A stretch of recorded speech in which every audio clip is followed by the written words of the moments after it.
এখন থেকে নিয়ে আজকে রাত্রে জুমার রাত হবে, আগামীকালকে দিবাগত রাত থেকে 21-এর বেজোড় রাত এতেকাফের শবে কদরের সম্ভাবনার রাতগুলো আসতে তালে থাকবে। তো এবার সন্দেহ হচ্ছে সম্ভাবনা আছে, হতে পারে একেবারে 26-এর রমজান দিবাগত রাতই লাইলাতুল কদর হয়ে বসতে পারে, কারণ ওই রাতটা অনেক দিক দিয়ে মিলে গেছে। এক তো 26-এ রমজান দিবাগত রাত, 27-এর রাত, আবার জুমার রাতও হবে। আগামী শুক্রবারে বৃহস্পতিবারে দিবাগত রাত কি বার হবে? ওই দিনই হবে, কিন্তু 27-এ রমজানের রাত, জুমার রাত হবে, 27-এ রমজান হতে পারে। তবে সম্ভাবনার হিসাবে আগামীকালকে দিবাগত রাত থেকে নিয়ে আমরা 21, 23, 25, 27 এই সমস্ত রাতগুলো এতে কি বলা হয় সবে কদরের নিয়ে আমল করব। আল্লাহ পাক বলেন লাইলাতুল কদরে খায়রুম মিন আলফি শাহর। একটা আয়াতের সাথে আমার খালি এলতে বাজবে যে তানাজ্জালুল মালাইকাতু ওয়ার রূহু ফিহা বিইذনি রাব্বিহিম মিন কুল্লি আমর সালামুন হিয়া হাত্তা মাতলাইল ফাজর। ওই রাতে জিবরিল আলাইহিস সালাতু ওয়াস সালাম লক্ষ লক্ষ ফেরেশতাদেরকে নিয়ে জমিনে অবতরণ করে। আর ওই রাতে যে সকল বান্দারা দাঁড়িয়ে দাঁড়িয়ে ইবাদতে রত আছে, বসে বসে জিকিরের মাধ্যমে ইবাদতে রত আছে, তেলাওয়াতের মাধ্যমে ইবাদতে রত আছে, এমনকি শুয়ে শুয়েও যদি জিকিরের মাধ্যমে ইবাদতের মধ্যে রত থাকে, আল্লাহ পাক জিবরিল আলাইহিস সালামকে অর্ডার করে আমার এই সকল আবেদ বান্দাদের সাথে মুসাফা করো। তুমি জিবরাইল আমার এই সকল বান্দাদের সাথে মুসাফা করো, সাক্ষাৎ করো, সালাম দাও, কথা কও তাদের সাথে, মুআনাকা করো, কুলাকুলি করো। ভালো করে মনে রাখেন, ওই রাত্রে জিবরিল আলাইহিস সালাতু ওয়াস সালাম যার সাথে সাক্ষাৎ করবে, মুসাফা করবে, দেখা করবে, তার ওই রাত্রের ইবাদতে দোয়া মুনাজাতে চোখ দিয়ে পানি বের হবেই হবে। জিবরিল আলাইহিস সালামের সাক্ষাতের প্রমাণ এবং লাইলাতুল কদর হওয়ার জন্য প্রমাণ এটা একটা আপনি মনে রাখতে পারেন, যে এই রাত্রে বেজল রাত্রে ইবাদতের মধ্যে আপনার কান্নাকাটি করতে করতে, আপনার অভিনয় করতে করতে ডাইরেক্ট তো একবারেই চোখ দিয়ে পানি আসে না, দীর্ঘক্ষণ পর্যন্ত আপনি কান্নার অভিনয় করতে করতে হঠাৎ করে চোখ দিয়ে পানি চলে আসছে, জাহান্নামের ভয় অন্তরে চলে আসছে, আপনি বুঝবেন যে জিবরিল আলাইহিস সালাম আপনার সাথে সাক্ষাৎ করে গেছে। আর জিবরাইল যার সাথে সাক্ষাৎ করে গেছে তার ওই রাত্রের দোয়া মুনাজাত সব আরশে আজিমে কবুল হইয়া যায়। লাইলাতুল কদরে খায়রুম মিন আলফি শাহর। এক রাত ইবাদত করলে 1000 মাস না, হাজার হাজার মাস ইবাদতের চাইতে বেশি নেকি। এর নাম হলো লাইলাতুল কদর। ঈসা আলাইহিস সালাতু ওয়াস সালামকে আল্লাহ পাক রব্বুল আলামিন একবার এক যুবকের সাথে সাক্ষাৎ করাইছে, মাঝে মাঝে ওয়াজে বলে থাকি। সংক্ষেপ কথা হলো, যুবক 400 বছর পর্যন্ত পাথরের মধ্যে ইবাদত করেছে। 400 বছর ইবাদতের পরে ঈসা আলাইহিস সালামের সাথে সাক্ষাৎ। ঈসা আলাইহিস সালাম বললেন, ও যুবক, তুমি 400 বছর ইবাদত করে কি পেয়েছো? নগদ প্রতিদান। যুবককে আমি 2টা জিনিস পাইছি।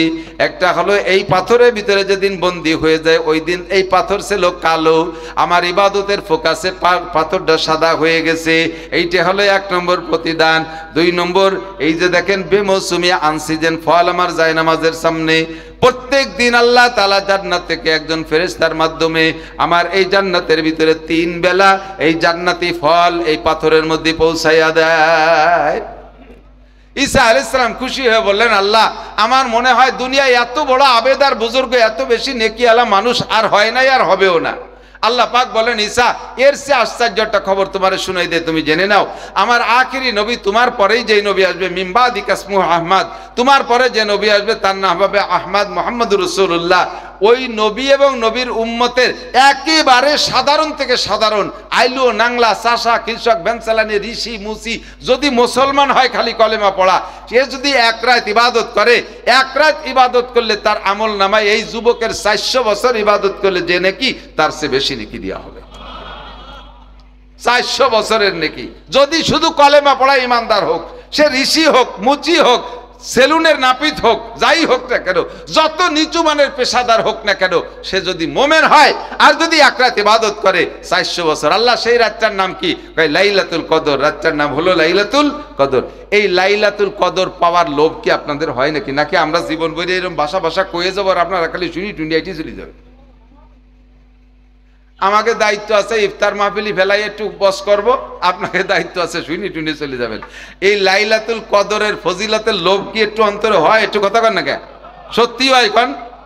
যদি কের এই রাত্রের ফজিলতের লোভ হয়, তাহলে তার এই রাত্রের ফজিলত পাওয়ার সহজ একটা বুদ্ধি শিখাই দেবো নাকি? রমজানের শেষ 10 দিন মসজিদে এতেকাফ যে করবে ওই লোকটা এই শবে কদর থেকে বঞ্চিত হওয়ার কোনো সুরত নেই। ওই লোকটা শবে কদরের থেকে মাহরুম হওয়ার কোনো সুরত নাই। আমার যুবক ভাই যারা আছে তারা কর্মঠ হয়তো মনে মনে আশা আছে যে আরো 50 বছর বাঁচবো, বুড়ো হলি এতেকাফে বসবো, আপাতত একটু কামাই নেই, তাকে বাদ দিলাম, থাকতে তারা তোমরা ব্যবসা বাণিজ্য করো, চাকরি বাকরি। কিন্তু যে সকল আমার বুড়ো ব্যবসা যারা আছেন, বুড়ো ভাইরা যারা আছেন 60, 70, 80, 90 বছর বয়স, আপনি সংসারে কোনো কাজ করেন না, আপনি একেবারে সংসারে কিচ্ছু করেন না, আপনি সংসার থেকে রিটায়ার্ড। ছেলেরা Italy, Australia, France, America, Japan, German, Saudi, Qatar, Kuwait, Dubai, Oman থেকে বিদেশের থেকে বস্তা ভরে টাকা পাঠায়, আপনি খালি কামাই বাজার করেন আর খান জন্মের খা। এই ছেলে মেয়ে নিয়ে বসে আপনি বারান্দায় নিজের বাড়ি বসে বসে রমজানের শেষ 10 দিন খেটর মেটর না হয়ে দিয়ে বুড়োকালে দেখেন এইরকম একটা দান ধরতে পারেন নাকি? আপনি এই শেষ 10 দিন মসজিদে যে একটু বসে থাকেন, কিচ্ছু করা লাগবে না, বসতে না পারেন এতেকাফে, বসতে না পারেন এতেকাফে যে শুয়ে থাকেন, খালি এতেকাফের নিয়ম মানিয়ে চুপ করে শুয়ে থাকেন। ঈশার নামাজ জামাতে পড়বেন, উঠে ফজরের নামাজ জামাতে পড়বেন, শেষ রাত্রি একেবারে সেহরি খাবেন, কায়দা মতো খা। রাত্রে 1 রাকাত নফল নামাজও যদি আপনি না পড়েন, শুধু এতেকাফে বসে আছেন আর ঈশার ফজর জামাতে পড়ছেন, 1 রাকাত নফলও পড়েন নাই, আল্লাহর কসম তাতেও আপনাকে পূর্ণ এতেকাফ, পূর্ণ শবে কদরের নেকি দেওয়া হবে। আর 10 রাতের 1 রাত তো হবেই হবে, 10 রাতের 1 রাত হবেই হবে।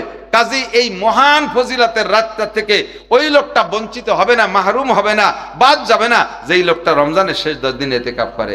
হুজুর বলেন যে ব্যক্তি রমজানে এতেকাফ করে, আমি হাদিস পড়ছি, যে ব্যক্তি রমজান, বাইহাকি শরীফের হাদিস, রমজানে যে ব্যক্তি 10 দিন এতেকাফ করে আল্লাহ তাআলা তাকে 2টা কবুল হজ আর 2টা কবুল উমরার নেকি দান করে।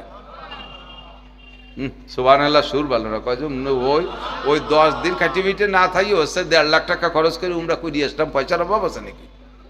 আমরা রাজরের মানুষ, ছেলেরা ইটালি, ফ্রান্স থাকে, পয়সা ঠিক আছে মিয়া, আপনি ডাইরেক্ট টাকায় দিয়ে হজ আর উমরা করে আসলে ওই হজ আর উমরায় ভালো প্রতিদান পাবেন কিনা তার নিয়ে সন্দেহ আছে, কারণ আপনার হজ কবুল হতেও পারে, নাও পারে, ঠিক না? আর বেশিরভাগই কবুল হয় না। তার প্রমাণ হলো হজে যাওয়ার আগেও যে আকাম করতে হজের তে আইসিও তাই করে, তাহলে কি হলো? তা হজ কবুল হয়েছে তার প্রমাণ হলো হজে যাওয়ার আগে যে আকাম করতেন হজের তে আইসে যদি তাই না করেন তাহলে বুঝবেন যে হজ উমরা কবুল হয়েছে। আপনি হজে যাওয়ার আগেও দাড়ি কাটতেন, আইসিও কাটেন, আগেও ঘুষ খাতেন, আইসিও খান, আগেও সুদ খাতেন, আইসিও খান, আগেও নামাজ পড়তেন না, আইসিও পড়েন না, আগেও বউ বাস্তা নিয়ে বেপরদা করতেন, হজের তে আইসিও তাই করেন, তাহলে আপনার হজ তো কবুল হয় নেই।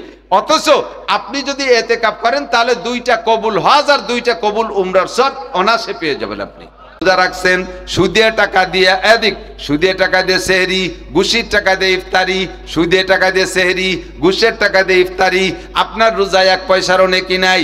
যারা ঘুষখোর, যারা প্রসিদ্ধ ঘুষখোর, জানেন যে এই লোকটা খুব অ্যাভেলেবেল ঘুষ খায়, বেতনের চাইতে ঘুষ ভালো খায়, এরকম পরিচিত ঘুষখোররা যেদিন ইফতারি দেবে ওকে ইফতারি খাতে যাবেন না, ঠিক আছে তো? কথা কন না কেন? ঘুষখোররা যদি আপনাদের এই ইফতারিতে সাদা দেয় ওকে সাদা নেবে না, এটা তো আপনারা সমষ্টিগতভাবে সকলে সম্মিলিতভাবে করেন। প্রসিদ্ধ পরিচিত ঘুষখোর যদি থাকে তাহলে তারে বলে নেবেন, ভাই তুমি ঘুষের টাকা কিন্তু দিতে পারবা না, বেতনের টাকা থাকলে দাও। ঘুষখোরের টাকা ঢুকে আমার হালাল টাকার ভিতরে আমার ড্যাককে ড্যাক ইফতারি নষ্ট করব, এটা আমি করতে পারবো না। কি বলেন আপনারা? কি একমত থেকে কথা বলেন? সুদখোর, প্রসিদ্ধ সুদখোর যেদিন ইফতারি দেয় ও যদি উট দিয়েও বিরিয়ানি রান্না করে, যে উটির বিরিয়ানি, সৌদি আরবে তো উট নিয়ে এসে উটির বিরিয়ানি হবে, তুই উটির বিরিয়ানি না, তুই যদি জান্নাতের উটাই দিয়েও বিরিয়ানি রান্না করে দিস, তুই সুদখোর, জানি যে তোর সুদ ছাড়া ইনকাম নাই, তোর ওই বিরিয়ানি খাতে আমি যেতাম না। কথা কর না কেন? সুদখোরের সুদে টাকার, সুদের হারাম টাকা আমি রমজান মাসে খাই, আমার পবিত্র রোজাটাকে নষ্ট করতে রাজি না। সুদের টাকার ইফতারি, ঘুষের টাকার সেহরি, ঘুষের টাকার ইফতারি, সুদের টাকার সেহরি, এই সমস্ত হারাম খোরদের কাছে যাবেন না। চুরা টাকা, গাঁজা বিক্রি করা, গাঁজার ডিলার আছে নাকি মাদারীপুর রাজুদ্দে? হ্যাঁ, আরে আল্লাহ রে, আজ সব জায়গা ছড়াই গেছে। গাঁজার ডিলার যদি ইফতারি দেয় সেদিনও খাতে যাবেন না।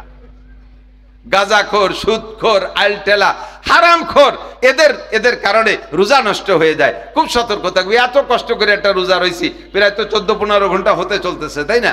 14-15 ঘন্টা, 14 ঘন্টা হয়ে যাচ্ছে। এই আমি এত কষ্ট করে রোজা রেখে এই হারাম দিয়ে আমি ইফতার করে আমার রোজাটাকে আমি নষ্ট করবো না। হুজুর বলেন ইয়াসুমনা ওয়ালা ইয়াস্তাতিরনা, মহিলা রোজা রাখে কিন্তু পর্দা করে না, ওর রোজায় কোনো লাভ নাই। মহিলা ইয়াসুমনা ওয়ালা ইউসাল্লিনা, মহিলা রোজা রাখে কিন্তু নামাজ পড়ে না, ওর রোজায় কোনো ফায়দা নাই। পুরুষ ইয়াসুমুন ওয়ালা ইউসাল্লুন, রোজা রাখে নামাজ পড়ে না, ওর রোজায় কোনো ফায়দা নাই।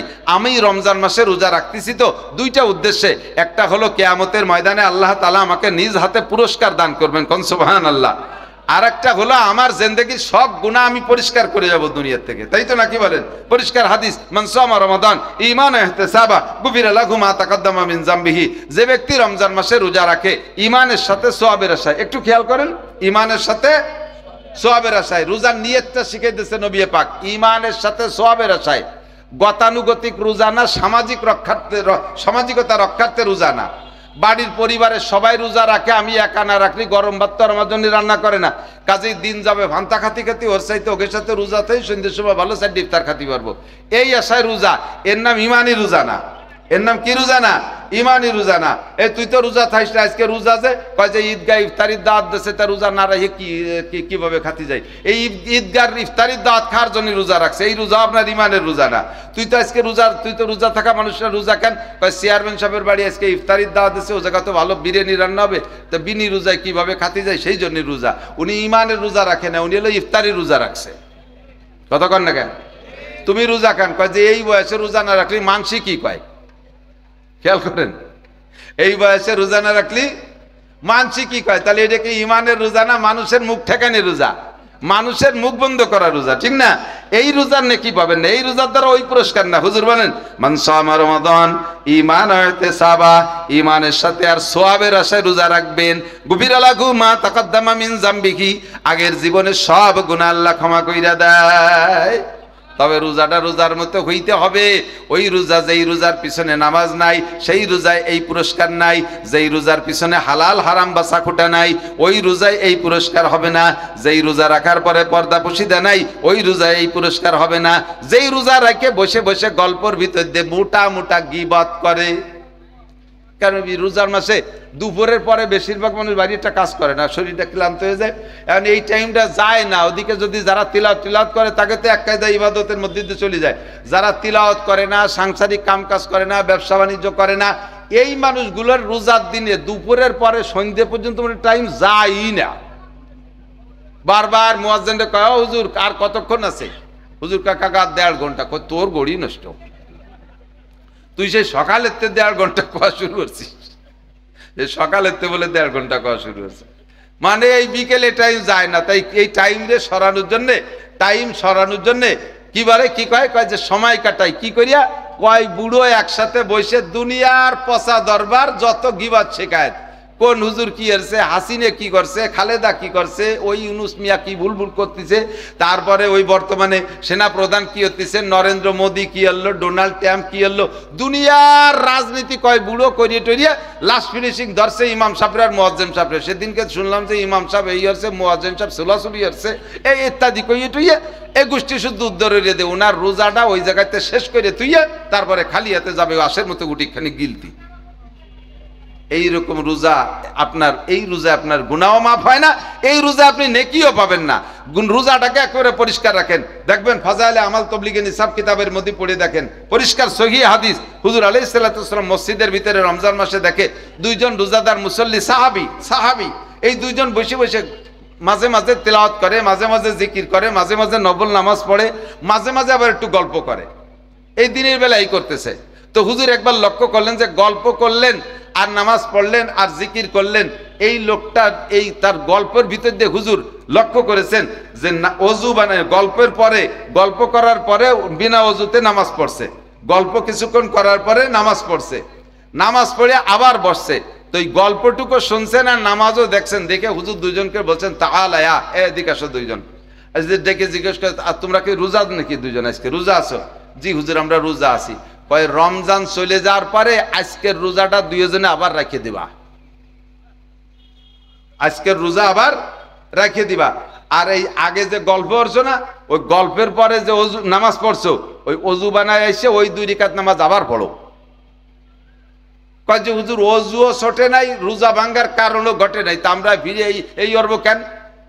কি অন্যায় করছি যে অজু বানায় ফিরে নামাজ পড়তে হবে, রোজার পরে রোজা রাখতে হবে? আমরা তো কিছু খাই নেই, রোজা ভাঙ্গার কোনো কারণও ঘটে নাই, অজু ভাঙ্গার কোনো কারণ ঘটে নাই, আমরা এই আমল কেন করব? হুজুর বললেন তোমরা 2 জনে বসে বসে অমকের গীবত করছো না?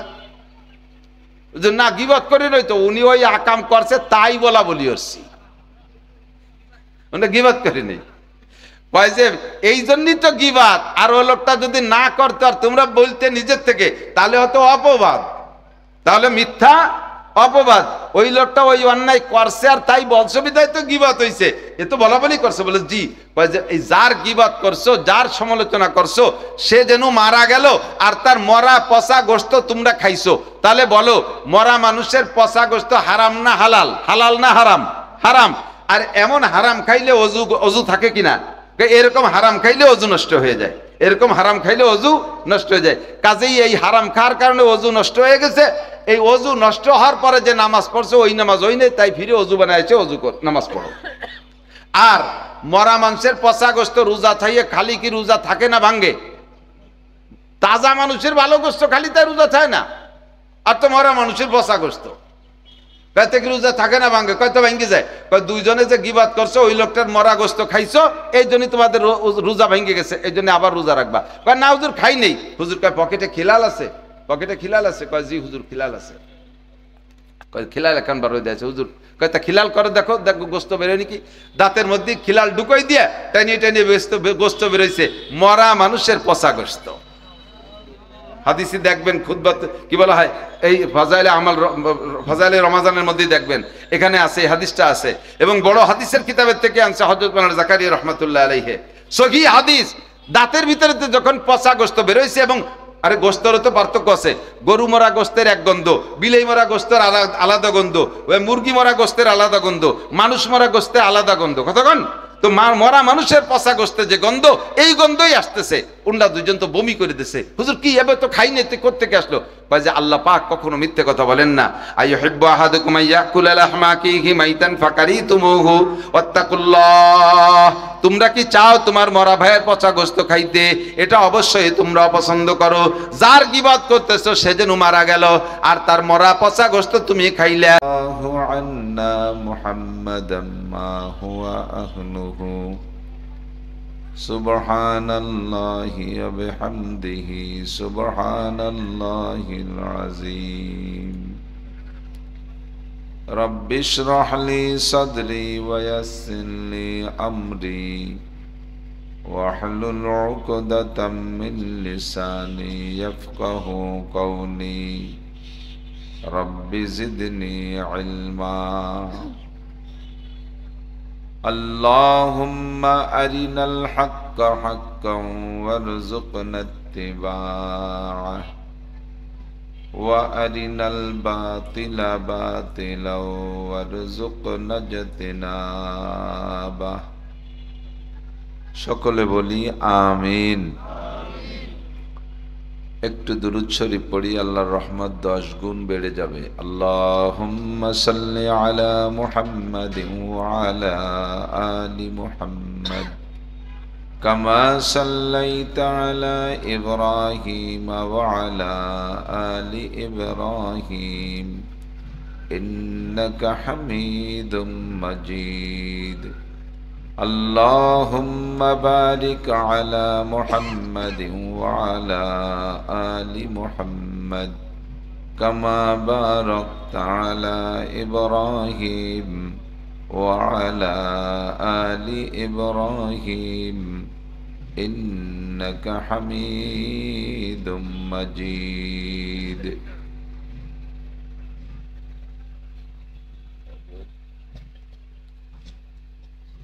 ঐতিহ্যবাহী রাজৈর পৌর ঈদগাহ কমিটি কর্তৃক আয়োজিত স্থানীয় আইম্মায়ে মাসাজিদ, মুয়াজ্জিনিন এবং মসজিদের সকল মুসল্লিয়ানে কিরামদের পক্ষ থেকে আয়োজিত ইফতার প্রোগ্রামে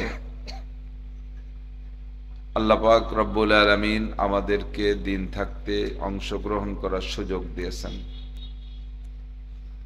আজকের এই প্রোগ্রামের সম্মানিত সভাপতি এবং এই অঞ্চলের উলামায়ে কেরাম, আইম্মায়ে মাসাজিদ, বিশেষ করে আমার অত্যন্ত স্নেহের হাসপাতাল মসজিদের ইমাম সাহেব হযরত মাওলানা আবুল বাশার সাহেব এবং মাওলানা ফখরুল ইসলাম সাহেব সহ এই অঞ্চলের উলামায়ে কেরাম, আইম্মায়ে মাসাজিদ, আজকের ময়দানে উপস্থিত সাইমিন, রোজাদার, আল্লাহর প্রিয় বান্দাগণ, আল্লাহ তাআলা রব্বুল আলামিনের শাহী দরবারে শুকর আদায় করি যে আল্লাহ পাক মাহে রমজান, অত্যন্ত দামি মাস, 19শে রমজান, সামনে রাত আসতেছে 20শে রমজানের এবং জুমার রাতও হবে। অনেক অনেক দিক দিয়ে বরকতি সময় আমাদেরকে আল্লাহ পাক দুনিয়ার সব কামকাজ ফেলে সময় লোকের অভাব হবে না। এখন একটু কম হলেও ইনশাআল্লাহ সময় মতো সবাই চলে আসবে। প্রোগ্রাম তো ইফতারকে টার্গেট করেই আসবে ইনশাআল্লাহ। তো আমরা যারা আগে আসছি, আমরা এই মাহে রমজানের কিছু ফজাইল ও বরাকাত এর সংক্রান্ত কিছু শরীয়তের মাসলা মাসাইল আলোচনা করলে যে কয়জন উপস্থিত আছে আমাদের একটা ভিন্ন লাভ হবে। হাদিসে আসছে, আল্লাহর নবী বলেন, তাদারুসুল ইলমি সাআতান খায়রুম মিন ইবাদাতি 60 সানা, ওয়া ফি রিওয়ায়াতিন মাজলিসু ফিকহিন খায়রুম মিন ইবাদাতি 60 সানা। একটা মাসালা বলা এবং শোনা, একটা মাসালা বলা এবং শোনা, অনলি একটা মাসালা, এ বললে এবং শুনলে আমল করা ছাড়া, আমল হলো পরে, শুনতে হবে আমলের নিয়তে, শিখতে হবে আমলের নিয়তে, কিন্তু আমল যখন প্রয়োজন হয় তখন করব। বাকি এই মুহূর্তে শুনলে এবং শিখলে আপনার আমল নামায় নগদ 60 বছর নফল নামাজ আর 60 বছর নফল রোজার নেকি লিখে দেওয়া হবে। এটা হলো আমল করা ছাড়া। কথা কি বোঝা গেছে? আর আমল করলে লাভ কি, সেটা ভিন্ন লাভ। হাদিসে আসছে, হাদিসে কুদসি, আল্লাহ পাক রব্বুল আলামিন বলেন, আমি বান্দার সবচেয়ে বেশি নিকটে হই, বান্দার সবচেয়ে বেশি নিকটে হই। আল্লাহর বান্দার ভিতরে এটা নৈকট্যতা আছে না? সবচেয়ে বেশি নিকটে হয়ে যাই, নৈকট্য হয়ে যাই, বান্দাকে নৈকট্য দান করি সবচেয়ে বেশি ফরজ ইবাদতের মাধ্যমে। কি ইবাদত? ফরজ ইবাদতের মাধ্যমে। আর নফল ইবাদতগুলো রেখেছি আমি ইয়াতাকাররাবু ইলাইয়া বিন নওয়াফিল হাত্তা আহবাবতু।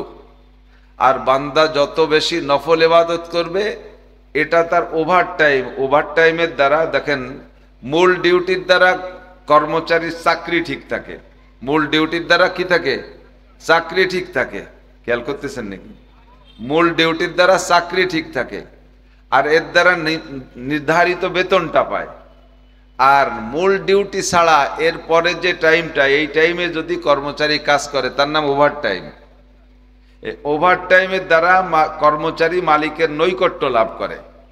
এই টাইমের ভিতরে ভালো কিছু করতে পারলে তার প্রমোশন বাড়ে, তার মর্যাদা বাড়ে, তাকে অতিরিক্ত পয়সা কড়ি বেশি দেয়। তো ফরজ ইবাদতের দ্বারা বান্দা আমার সবচাইতে বেশি নৈকট্য লাভ করে, আর আমি বান্দার নিকটে হয়ে যাই, বান্দা আমার নিকটে হয়ে যায়। আর নফল ইবাদতের দ্বারা তার মোহাব্বত, তার সাথে আমার মোহাব্বত বাড়ে, হাত্তা আহবাবতুহু, আমি তাকে বেশি মোহাব্বত করি নফল ইবাদতের দ্বারা। নফল নামাজ, নফল রোজা, নফল জিকির, নফল তেলাওয়াত, নফল সদকা, ফিতরা, খয়রাত, মান্নত, এগুলো নফল যেগুলো আছে, এগুলোর দ্বারা বান্দা আমার সাথে মোহাব্বত বাড়ে, ভালোবাসা বাড়ে। আর আমার নিকটে হয়, নৈকট্য লাভ করে ফরজ ইবাদতের দ্বারা। এবার বান্দা যখন নফল ইবাদতের মাধ্যমে আমার নৈকট্য লাভ করে, কথা বোঝানোর জন্য বলছি যে ফরজ ইবাদতের দ্বারা নৈকট্য লাভ করে আর নফল ইবাদতের দ্বারা আমার সাথে তার ভালোবাসা বাড়ে। এগুলো হলো যখন আমল করবে। আর এই সংক্রান্ত মাসালাগুলো শুনলে শিখলে, শুধু মাসালা শুনলে শিখলেই আমলের আগেই তার আমল নামায় নেকি দেওয়া হয় 60 বছর নফল নামাজ ও রোজার নেকি। আমালু সানাতিন সিয়ামুহা ওয়া কিয়ামুহা, একটা হাদিস আসছে জুমার দিনের হাদিস। হুজুর বলেন, মান গসসালা ওয়াগতাসালা ওয়া গাদা ওয়াবতাকারা ওয়া দানা মিনাল ইমাম ওয়া লাম ইয়ালগা কুতিবা লাহু ফি কুল্লি খুতওয়াতিন আমালু সানাতিন সিয়ামুহা ওয়া কিয়ামুহা। যদি কোনো ব্যক্তি জুমার দিন অন্য মুসল্লিদের চাইতে আগে গোসল করে সুন্নতি তরিকায় গোসল করে, একটা মশলা আগে শুনে নেন, নেকি যেটুক সেটুক মশলা শিকার নেকিটা আগে কামাই করি। যদি জুমার দিন উত্তম রূপে গোসল করে, জুমার দিনের গোসল উত্তম রূপের গোসলের কি মানে, এমন সময় গোসল করবেন যে গোসলে যে অজু হয়ে যায়, এই গোসলের অজু দিয়ে আপনি জুমার নামাজ পড়তে পারেন। অনেকে আছে গোসল করে নামাজের আগে, তো গোসল করে কাপড় টাপড় পাল্টাইয়া অজু ছোটে নাই, পেশাব পায়খানা হয় না, অজু ভাঙ্গার যে 7টা কারণ তার একটা কারণও ঘটে নাই, কাপড় পাল্টাইয়া আবার অজু বানায়। আবার অজু বানাইলেন কেন? কয় কাপড় টাপড় পাল্টাইছে, হাঁটু মাটুর কাপড় সরিয়ে গেছিল, এই জন্যই আবার বানালাম। মশালা বুঝে নেন। আপনার গোসল হলো তহারাতে আকবার আর অজু হলো তহারাতে আসগার। গোসল হলো বড় পবিত্রতা আর অজু হলো ছোট পবিত্রতা। আপনি যখন সারা গা ধুয়ে মুছে গোসল করছেন, তখন এই সারা গায়ের ভিতরে অজু করতে যে যে অঙ্গগুলো লাগে তাও এর মধ্যে আছিল কিনা? ছিল না? বরঞ্চ অজুতে যতটুক করতেন গোসলে করছেন তার চেয়ে বড় করে, নাকি বলেন? অজুতে মুখ ধৌত করেন, মুখের এই যতটুক আছে এতটুকু 3 বার ধৌত করেন। আর যখন গোসল করেন তখন এই মুখের সাথে সারাটা গাও ধোয়া হয়ে যায়। অজুতে হাত ধৌত করেন কেনু পর্যন্ত 3 বার, গোসল করতে গেলে বগল পর্যন্ত ধোয়া হয়ে যায়, তাহলে সে কেনু পর্যন্ত ধোয়ার মধ্যে থাকতেছে না। পাও ধুইতে গেলে অজুতে টাকনু পর্যন্ত ধৌত করেন, গোসল করলে একেবারে মাজা সমান ধোয়া হয়ে যায় না, তাহলে সে টাকনু এর মধ্যে থেকে যাচ্ছে। আর মাথা মোছে করার সময় উপর দিয়ে চুলির উপর দিয়ে একটু মোছে করলেন, গোসল করলে তো একেবারে মাথার টাক পর্যন্ত পানি চলে যাচ্ছে, তাহলে বেশি হয়ে গেল না? তো গোসল করলে তার ভিতরে অজু এমনি হয়ে যায়। যদি আপনি গোসলের পরে পবিত্রতার নিয়তে গোসল করবেন, গোসলের পরে কাপড় পাল্টাইলে আপনার অজু ভাঙ্গে না, কারণ অজু ভাঙ্গার কারণ 7টি। কয়টি? অজু ভাঙ্গার কারণ 7টি। তার ভিতরে কি একটাও আছে কাপড় পাল্টাইলে অজু ভাঙ্গিয়া যায়? হ্যাঁ, সতর খুলিয়া গেলে অজু ভাঙ্গিয়া যায়, হাঁটু বের হইলে অজু ভাঙ্গিয়া যায়, আছে নাকি? তাহলে এই 7টার মধ্যে যদি না থাকে তাহলে কাপড় পাল্টালে অজু ভাঙ্গে না। কাজেই আপনি বড় পবিত্রতাকে তুচ্ছ জানিয়া আবার অজু বানাইলে আপনার মাকরু একটা সগীরা গুনাহ হবে, মাকরু তানজির একটা সগীরা গুনাহ হবে, পানি অপচয়ের একটা গুনাহ হবে। কথা কি আমি বুঝতে পারছি? কাজেই আপনার দায়িত্ব, আপনার নিয়ম কি?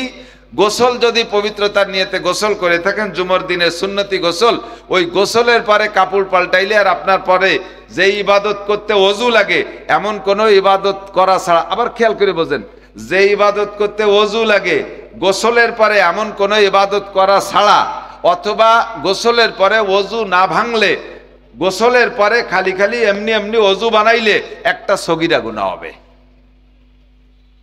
অজু থাকা অবস্থায় আবার অজু বানাইলে নেকি হয়, কিন্তু যেই অজু একবার বানাইছেন সেই অজু দিয়ে কোনো ইবাদত করা ছাড়া, যে ইবাদত করতে অজু লাগে এরকম কোনো ইবাদত করা ছাড়া আপনি একবার এখন পানি দিয়ে অজু বানাইছেন, কেন একটু বুঝে নিতে হবে।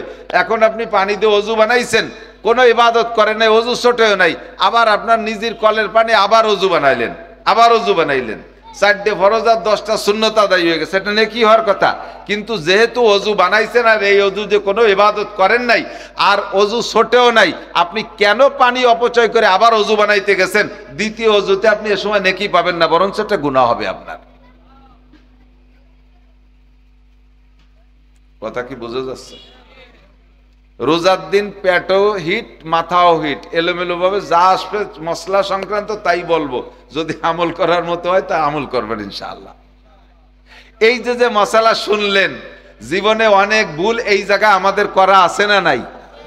আছে না নাই?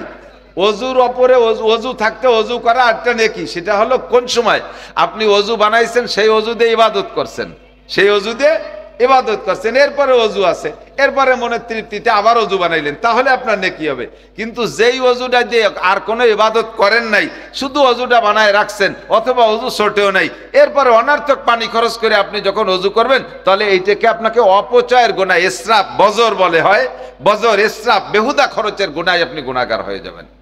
গোসল করছেন, ফরজ গোসল হোক বা দৈনন্দিন গোসল হোক, এই গোসলে আপনার সারা গা পাক করে ফেলাইছে, এরপরে আপনি গোসলের অজু দিয়ে, গোসলের পবিত্রতা দিয়ে কোনো ইবাদত না করে, অথবা অজু ছোটে নাই, আপনি যে যদি অনার্থক পানি দিয়ে আবার অজু বানান, তাহলে আপনার একটা সগীরা গুনাহ হবে, আপনার নেকি তো হবেই না, বরঞ্চ একটা গুনাহ হবে। তো জুমার দিন যদি আপনি ফাঁকে একটা মশালা এসে গেলে একটু কয়ে যায় মনে থাকতে, রোজার দিনই এই জেহেন মুনতাসির হয়ে যায়, কথা যেটা মনে আসে ওইটা না বললে পরে আবার খানি করে ভুলে যাই।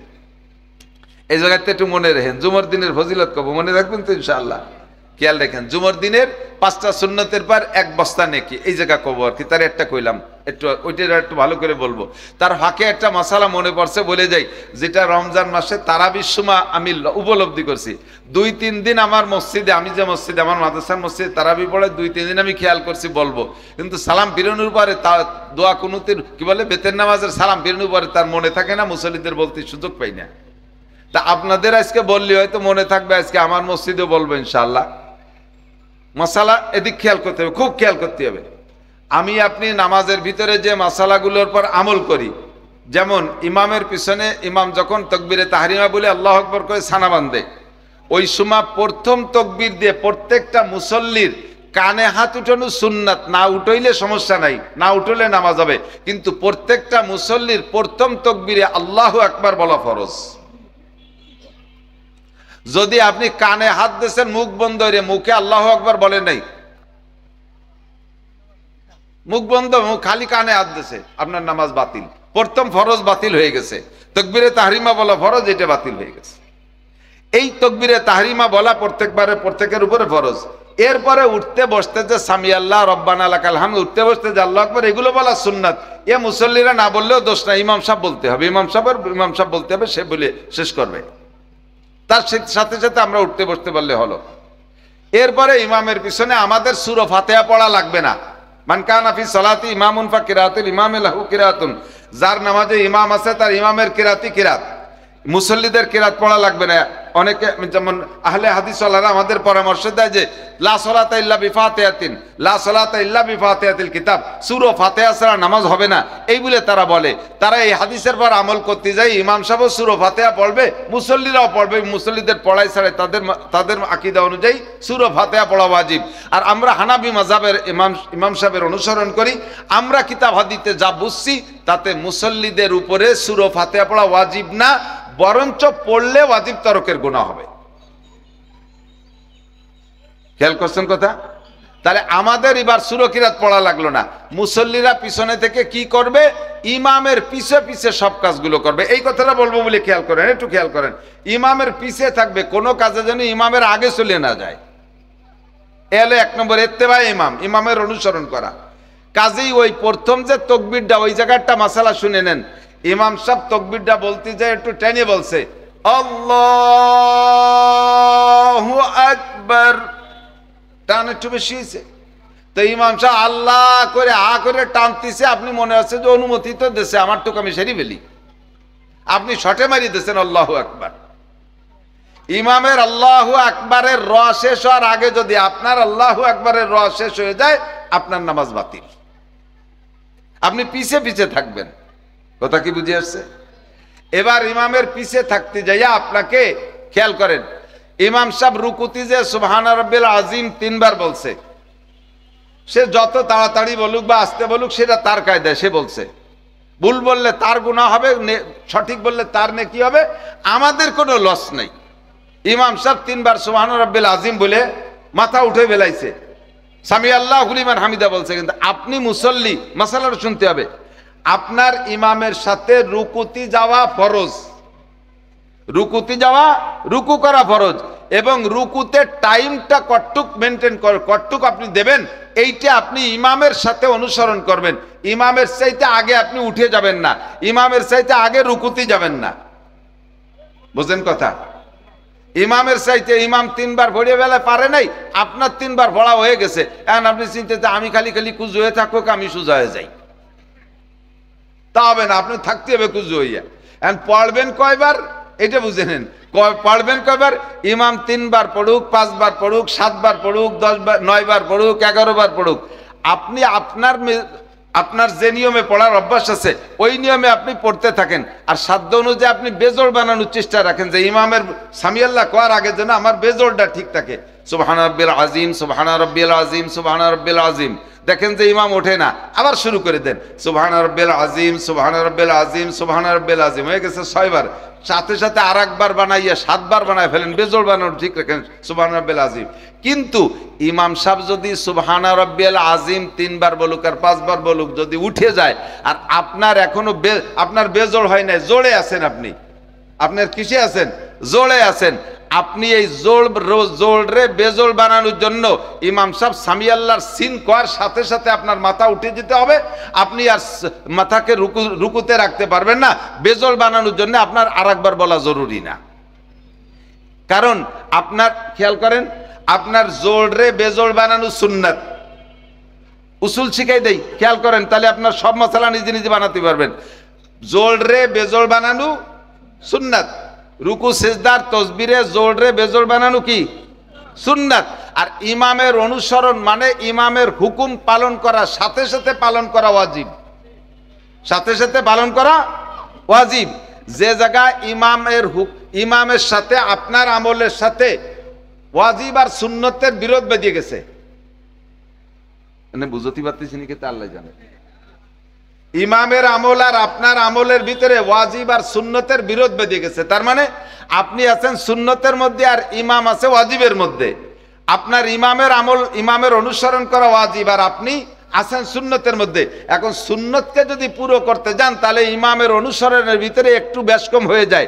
কাজেই এই মুহূর্তে আপনি সুন্নতের ওই পরিপূর্ণতা বাদ দিয়ে সাথে সাথে ইমামের অনুসরণে চলে যাবেন। যদি আপনার 4 বার সুবহান রাব্বিল আযীম বলা হয়ে তাকে 5 বারে যেতে পারেন নাই, এর মধ্যে ইমাম সাহেব কইছে সামি আল্লাহ, আপনি সাথে সাথে সাথে উঠে যাবেন, আপনার 5 বার পুরনো লাগবে না। আমি কি বুঝতে পারছি? অনেকে বেশি সুফিগিরি দেখাই আর একবার পুরনোর জন্য যাইয়া আরো খানিক লম্বা বানায় সিজদা, সাথে সাথে ভিতরে একটু রিয়া আসে যে সবাই দেখুক যে আমি লম্বা সিজদা দেই, সবাই দেখুক যে আমি ইমামের চাইতে ভালো সিজদা দেই, আরবিটা গেছে ভালো সিজদা দেই। তোমার সিজদায় 5 পাইরো নেকি হবে না। এ জায়গা ইমামের সাথে আপনার বিরোধ হয়েছে সুন্নতের ওয়াজিবের, কথা খেয়াল করেন। এবার ইমামের সাথে যদি আপনার বিরোধ বেঁধে যায় ওয়াজিবে ওয়াজিবে, কি বুঝতে পারতেছি নাকি তা আল্লাহ জানে কি হচ্ছে। ইমামের সাথে বিরোধ বেঁধে গেছে ওয়াজিবে ওয়াজিবে। যেমন ইমাম সাহেব দাঁড়ায় গেছে, প্রথম বইটা আত্তাহিয়াতু পড়ে ইমাম সাহেব আল্লাহু আকবারকে দাঁড়ায় গেছে, ইমামের অনুসরণ করা ওয়াজিব। ইমামের অনুসরণ করা ইমামের হুকুম মানা কি? ওদিকে আত্তাহিয়াতু আপনার পড়া ওয়াজিব, আত্তাহিয়াতু আপনার পুরো পড়া ওয়াজিব। এখন আত্তাহিয়াতু কিছু থাকতে ইমাম সাহেব দাঁড়ায় গেছে, এই জায়গা আপনার আর ইমামের ভিতরে ওয়াজিবে ওয়াজিবে তার বিরোধ বেঁধে গেছে। একদিকে ইমামের অনুসরণ ওয়াজিব, আর একদিকে আত্তাহিয়াতু ওটা আপনার বলার দায়িত্ব, আপনার ওয়াজিব। এই 2 ওয়াজিবই ঝামেলা বেঁধে গেছে না। এই সময় আপনি কি করবেন? এই সময় করবেন আপনি সাধ্য অনুযায়ী তাড়াতাড়ি আপনার যে ওয়াজিবটুক বাকি আছে ওইটুক আদায় করে তারপরে ইমামের অনুসরণে যাবেন। আত্তাহিয়াতু পুরো পড়িয়া তারপরে উঠবেন। আবার খেয়াল রাখবেন এই জায়গা, এই আত্তাহিয়াতু পুরো ভর্তি যে যেন আবার ইমাম সাহেব রুকুতি চলিয়ে না আসে, তার আগে যাইয়ে ধরি সারতে হবে। কথা কি বোঝা গেছে? হয়েছে মাসালা একটা সাপ হয়েছে। এর একটা মাসালার দাম 60 লক্ষ বছর নবল ইবাদতের চাইতে বেশি। আরেকটা কথা বলি, এদিক তাকান। দোয়া কুনুত পড়া সুন্নাত না ওয়াজিব? নামাজের ওয়াজিব 14টি, তার মধ্যে একটা কি? দোয়া কুনুত পড়া, আছে না নাই? এখন দোয়া কুনুত পড়া ওয়াজিব, কিন্তু দোয়া কুনুতের কট্টুক পড়া ওয়াজিব, তা কি কইছে? আত্তাহিয়াতু পড়া ওয়াজিব, তবে আত্তাহিয়াতু পুরো পড়া। দেখবেন পোলা পান্ডে যে আত্তাহিয়াতু পড়ানোর কথা বলা হয়, ওই সময় বলা হয় আত্তাহিয়াতু পুরো পড়া, আলহামদু শরীফ পুরো পড়া, এ বলে না? ওই আলহামদু শরীফের সাথে পুরো শব্দ ব্যবহার করে, আত্তাহিয়াতুর সাথেও পুরো শব্দ ব্যবহার করে, কিন্তু দোয়া কুনুত পড়া ওয়াজিব, পুরো পড়া এ কথা বলে না। তাতে কি বোঝা যায়? আপনি রমজান মাসেতে ইমামের পিছনে দোয়া কুনুত পড়া লাগে, তাই না? ইমাম সাহেব আল্লাহু আকবার কইয়া দোয়া কুনুতে গেছে, তাই ইমাম সাহেব তারাবির ইমাম সাহেব হাফেজ সাহেব মানুষ চালু ভালো, উনি তাড়াতাড়ি মারিয়ে দিয়ে রুকুতি চলে গেছে, কিন্তু আপনি যেটুক পড়িয়ে থাকেন সেটুক সব শেষ করতে পারেন না, তার অর্ধেক মাজা সমান হয়েছে আপনার। এখন দোয়া কুনুত পড়া ওয়াজিব, ও জায়গা আত্তাহিয়াতু পড়া ওয়াজিব ছিল, তা খানিক বাকি থাকার কারণে সেটুক পড়িয়ে যাওয়ার কথা বললেন, তাহলে দোয়া কুনুত পড়া ওয়াজিব, এ খানিক বাকি আছে, এও কি সবটুক পড়িয়ে তারপরে রুকুতে যাব না কি এরবো? এ জায়গায় দোয়া কুনুত পড়া ওয়াজিব বলা হয়েছে, পুরো দোয়া কুনুতের কোনো পরিমাণ নাই। দেখবেন সৌদি আরবের ইমাম সাহেবরা দোয়া কুনুত পড়ে কত লম্বা, আমরা তো কত করি ইন্নাকা আনতাল ইন্নাকা কি যেন কয় ভুলে গেছি, বিলকুফারি মুলহিক, আমরা একটু করে ছেড়ে দিই, তাই না? বিলকুফারি মুলহিক করে ছেড়ে দিই। দেখবেন সৌদি আরবের হেরেম শরীফের ইমাম সাহেবরা নামাজ ভিডিও আছে তো, দেখবেন কত লম্বা, মানে 15 মিনিট পর্যন্ত দোয়া কুনুত পড়ে। তাহলে বোঝা যায় যে আমরা যা পড়ি অত 20 সেকেন্ডে হয়ে যায়, আর ওনরা 15-20 মিনিট পর্যন্ত পড়ে। এর দ্বারা বোঝা যায় যে দোয়া কুনুতের খাটো বড়র কোনো লিমিটেড নাই। দোয়া কুনুতের শব্দের 2-4টে শব্দ যদি আপনি পড়ে পারেন আর ইমাম সাহেব রুকুতে চলে যায়, আপনার বাকিটুকু পড়া লাগবে না, সাথে সাথে রুকুতে চলে যাবেন। যদি শেষ পর্যন্ত পড়ার জন্য দাঁড়ায় থাকেন তাহলে ওয়াজিব তরক, ইমামের অনুসরণ করা যে ওয়াজিব ছিল সেই ওয়াজিব তরকের গুনাহ হয়ে যাবে আপনার। কথা কি বোঝা গেছে? এর এক একটা মাসালার দাম 1 বস্তা লম্বা টাইম ইবাদত করার চাইতে বেশি। সে কথা বলবো বলে কয়েকটা মাসালা এসে গেল। আল্লাহ পাক আমাদের আমল করার তৌফিক দান করে, বলেন আমিন। মান গাসসালা ওয়াক্তাসালা ওয়া গাদা আবতাকরা ওয়া দানা মিনাল ইমাম ওয়া লাম ইয়ালগা কুতিবা লাহু ফি কুল্লি কুতুওয়াতিন আমালু সানাতিন সিয়ামুহা ওয়া কিয়ামুহা। আগামীকাল জুমার দিন আসতেছে, হুজুরে পাক সাল্লাল্লাহু আলাইহি সাল্লাম বলেন, আমার উম্মতের যেহেতু হায়াত কম, অল্প হায়াতে তাকে বেশি পোষায় দিতে হবে, এই জন্য ছোট ছোট ইবাদতে মোটা মোটা নেকির ব্যবস্থা আমি আল্লাহ পাকের কাছ থেকে করে নিয়ে আসছি। যে কোনো দিন জুমার দিন, যে কোনো মাসে জুমার দিন যদি কোনো বান্দা 5টা সুন্নতের পর জুমার নামাজ আদায় করে, 5টা সুন্নত দিয়ে জুমার নামাজ আদায় করে বাড়ি আসে, তাহলে তাকে ঘর থেকে মসজিদে যাওয়া আবার মসজিদ থেকে ঘরে ফিরে আসা পর্যন্ত যতগুলো কদম মারবে, যতগুলো পা মাটিতে মারবে, ফি কুল্লি কুতুওয়াতিন আমালু সানাতিন সিয়ামুহা ওয়া কিয়ামুহা, প্রত্যেক কদমে কদমে তাকে 1 বছর নফল নামাজ আর 1 বছর নফল রোজার সওয়াব দেওয়া হবে। 5টা সুন্নতের একটা সুন্নত হলো, 5টা সুন্নতই পালন করতে হবে। 5টা সুন্নতের একটা সুন্নত হলো মান গাসসালা ওয়াক্তাসালা, উত্তম রূপে গোসল করা। যেই গোসলের মশালা বলতে যে খানিক সরিয়ে এদিক ওদিক অনেক কিছু বলে আসছি। উত্তম রূপে গোসল এমন টাইমে যে গোসলের অজুতে জুমো পড়া যায়, মাঝে আর অজু করা না লাগে। একান্ত আর অসুস্থ রোগী যারা, যাদের ঘন পেশাব আছে, তারা রাখতে পারে না, সেটা ভিন্ন। যারা মোটামুটি পারেন যে আমি এই টাইমে গোসল করলে গোসলের অজুতে জুমো আদায় করতে পারবো, এইরকম সময় গোসল সুন্দর করে করবেন। 1 নম্বরে গসসালা ওয়াক্তাসালা, গোসলে পর আবার ইক্তাসালা, তার মানে উত্তম রূপে গোসল করা, মান গসসালা ওয়াক্তাসালা। 2 নম্বরে এর ফাঁকে আরেকটা সুন্নাত, আপনি মুসলিম ইউনিফর্ম কমপ্লিট করবেন, পোশাকের সুন্নতের দিকে খেয়াল রাখা। মুসলমান পুরুষ, হাদিসে আছে, আবু দাউদ শরীফের হাদিস, রাবি বলতেছেন, মা ক্বালা রাসূলুল্লাহ সাল্লাল্লাহু আলাইহি ওয়াসাল্লাম ফিল ইজার ফাহুয়া ফিল কামিজ ওয়া ইজ্জাতুল মুসলিমি ইলা আনসাফি সাকাইহি, রাওয়াহু আবু দাউদ। নবী পাক বলেন, সাহাবী বলতেছেন, নবী আলাইহিস সালাতু ওয়াস সালাম জামার লম্বা সম্পর্কে তাহা বলেছেন। খেয়াল করতে হবে, জামা কতটুকু লম্বা হবে। জামার লম্বা সম্পর্কে এটা শুধু নামাজের নয়, এটা সব সময় মুসলমানের মুসলিম ইউনিফর্ম, মুসলমানদের জাতীয় পোশাক। নামাজের জামা লম্বা হবে কতটুক? জামার লম্বা সম্পর্কে হুজুর তাহা বলেছেন, পাজামার লম্বা সম্পর্কে যাহা বলেছেন। তার মানে পাজামা যতটুক লম্বা হবে নিচের দিক, জামাও অতটুক লম্বা হবে। গোল না ফাড়া তা বলে নাই, গোল না ফাড়া তা বলে নাই, লম্বার দিক দিয়ে বলেছেন, মা ক্বালা রাসূলুল্লাহ সাল্লাল্লাহু আলাইহি ওয়াসাল্লাম ফিল ইজার ফাহুয়া ফিল কামিজ। পাজামা যতটুক লম্বা হবে, জামা ততটুক লম্বা হবে। তাহলে এবার জামা কতটুক লম্বা হবে এটা পাওয়া যাবে যদি পাজামা কতটুক লম্বা ওইটা পাওয়া যায়, ঠিক না?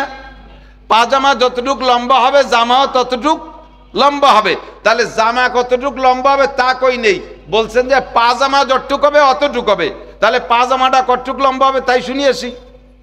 এবার হাদিসের মধ্যে যে পাইলাম, ক্বালা রাসূলুল্লাহ সাল্লাল্লাহু আলাইহি ওয়াসাল্লাম ওয়া ইজরাতুল মুসলিমি ইলা আনসাফি সাকাইহি, মুসলমানের পাজামা হবে নেসফে সাক, হাঁটু আর টাকনুর মাঝখানে রেখা আরবিতে সাক, এর আধা পর্যন্ত নাম নেসফে সাক। পাজামা হবে নেসফে সাক, জামাও হবে নেসফে সাক, জামাও হবে নেসফে সাক।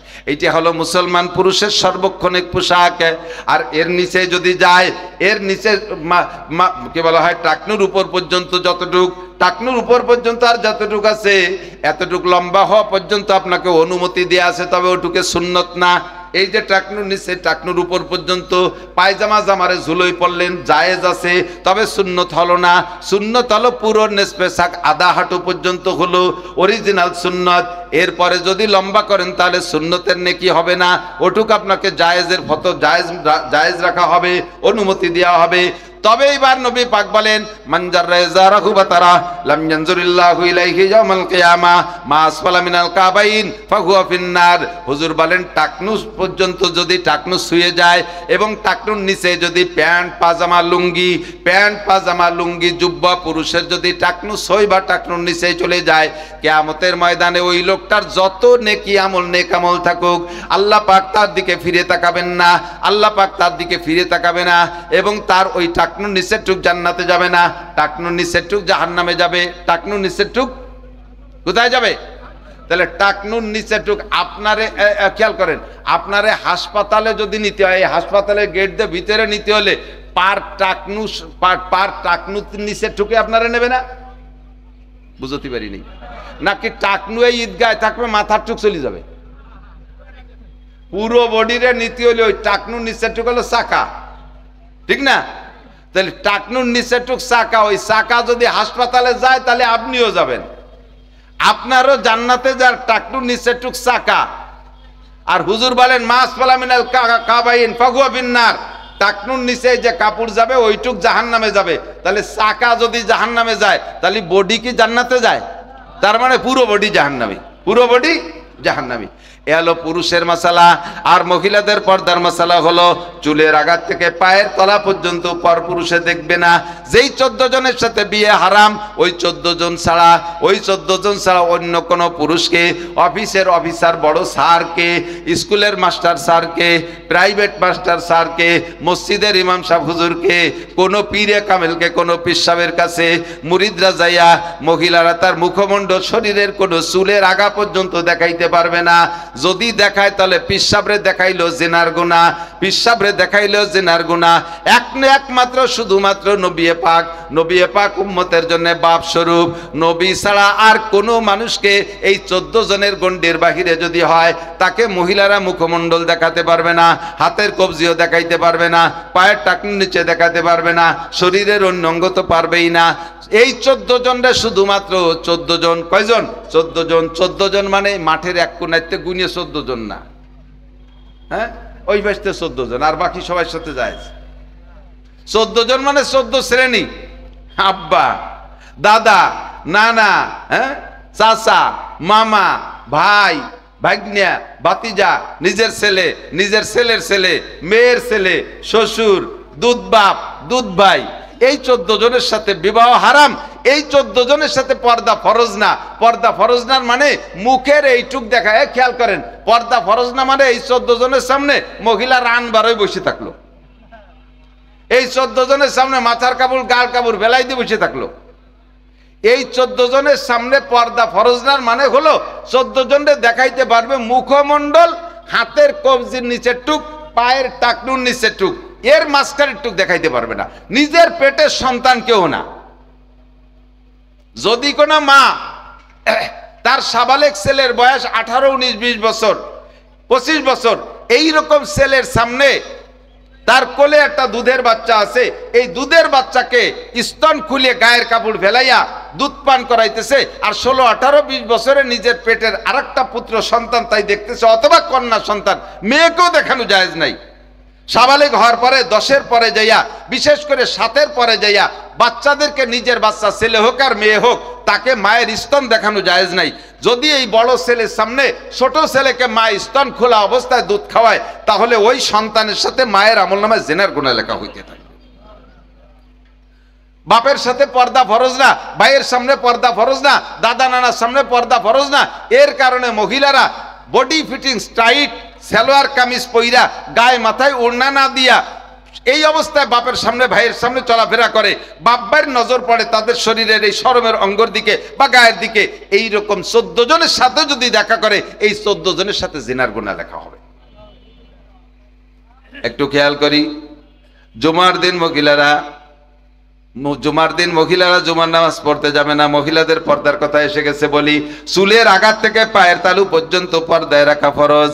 আপনাদের রাজৈর বাজারে কি পরিমাণ মহিলা আসছে আজকে জানি না, ঈদ উপলক্ষে টাকিরহাট বাজারে কি পরিমাণ গেছে আল্লাহ জানে। আমি একটু মাদ্রাসার কাছে গোপালগঞ্জ গেছিলাম, তাড়াতাড়ি মোটামুটি রুমাইল মুড়ি দিয়ে বাজারেতে বেরোই তওবা করে চলে আসছি। মহিলাকে কেনুর গুতোয় বিটারা বাজারে থাকা কায়দা নাই। সারা দিন আমি লক্ষ্য করে দেখবেন, আপনারা লক্ষ্য করে দেখবেন, কিছু কিছু মহিলা আরো সপ্তাহখানিক আগে থেকে যাওয়া শুরু করছে ঈদ বাজারে, কিছু কেনবে না। সকালবেলা দিন বেরোতে রান্না বান্না নাই, ওই সেহারি খাইয়ে বেরোইছে, সারা দিন বাজার দিয়ে ঘুরবে ঈদ মার্কেটে, সন্ধ্যা পর্যন্ত কিছু কেনবে না, খালি এতে বাড়ি চলে যাবে। এইভাবে পুরো সপ্তাহ 2 সপ্তাহ পর্যন্ত বাজারঘাট ঘোরাফেরা করিয়া, হাট বাজার দিয়ে ঘোরাফেরা করে লাস্টে হয়তো 2-3 দিন থাকতে একখান কাপড় কিনে নিয়ে যাবে। অথচ প্রত্যেক দিন বাজার দিয়ে হাজার হাজার পুরুষকে দেখবে, হাজার হাজার মহিলাদেরকে দেখবে, এই বাজারে মালামাল দেখতে যাবে, ঠেলা ধাক্কা খাবে, আর রোজা থেকে এই কাম করবে। নবী পাক বলেন, কাম মিন সাইমিন লাইসা লাহু মিন সিয়ামি ইল্লা যামা ওয়া কাম মিন কায়মিন লাইসা লাহু মিন কিয়ামি ইল্লা সাহার। হাজার হাজার লক্ষ লক্ষ রোজাদার নারী আর পুরুষ, তাদের রোজায় ক্ষুধার কষ্ট, পিপাসার কষ্ট ছাড়া, ভূতের উপর ছাড়া একটা ঢেকিও তাদের আমলনামায় রোজার বিনিময় দেওয়া হয় না। তারা কোন ওয়ালা ইউসাল্লুন, একালো রোজা রাখে কিন্তু নামাজ পড়ে না। ইয়াসুমনা ওয়ালা ইয়াস্তাতিরনা, মহিলারা রোজা রাখে পর্দা করে না। ইয়াসুমুন ওয়ালা ইয়াস্তাতিরুন, পুরুষরা রোজা রাখে কিন্তু পর্দার বালাই নেই, পর্দা করে না, যত্র তত্র মেয়ে ছেলেদের সাথে উঠা বসা করে। ইয়াসুমুন ওয়ালা ইয়াস্তারিবুন আল হালাল আনিল হারাম, রোজা ঠিক রাখে কিন্তু হালাল হারামের বাসা খুঁটায় নাই। দোকানপাটে কিনা ব্যবসা বাণিজ্য করতেছে, নিজেরই দোকান, ওর মধ্যে আপনি হালাল হারামের বাছাখুটা করেন না। আপনি মিথ্যা কসম খাইয়া আপনি অতিরিক্ত লাভে মাল বিক্রি করতেছেন, এরকম দোকানদার আছে না নাই? আল্লাহর কসম, যদি এই লুঙ্গিতে 1 টাকা লাভ করি, 1 টাকা লাভ করি, নেই তো করছে 500 টাকা লাভ, 200 টাকা লাভ করছে, 300 টাকা লাভ করছে, আর কসম খাইছে 1 টাকার উপরে। যে আল্লাহর কসম যদি 1 টাকা লাভ করি, আমি তো মিথ্যে কথা তো কইনি, আমি তো আল্লাহর কসম 1 টাকা লাভ করি নাই, কাজে আমার কসম আমি মিথ্যাবাদী হব না। ফাঁকে যেটা ব্যবসা করতেছি সেটা ব্যবসা করতে অসুবিধা কি? আপনি মিথ্যে কথা বলেন নাই ঠিক, কিন্তু এ জায়গায় আপনি অন্য আরেকটা কাম করছেন, সেটা হলো ধোঁকা দিয়েছেন। কি দিছেন? ধোঁকা দিয়েছেন। পরিষ্কার হাদিস, হুজুর বলেন, মান গাশশা ফালাইসা মিন্নি, যে ধোঁকা দেয় সে আমার উম্মত না।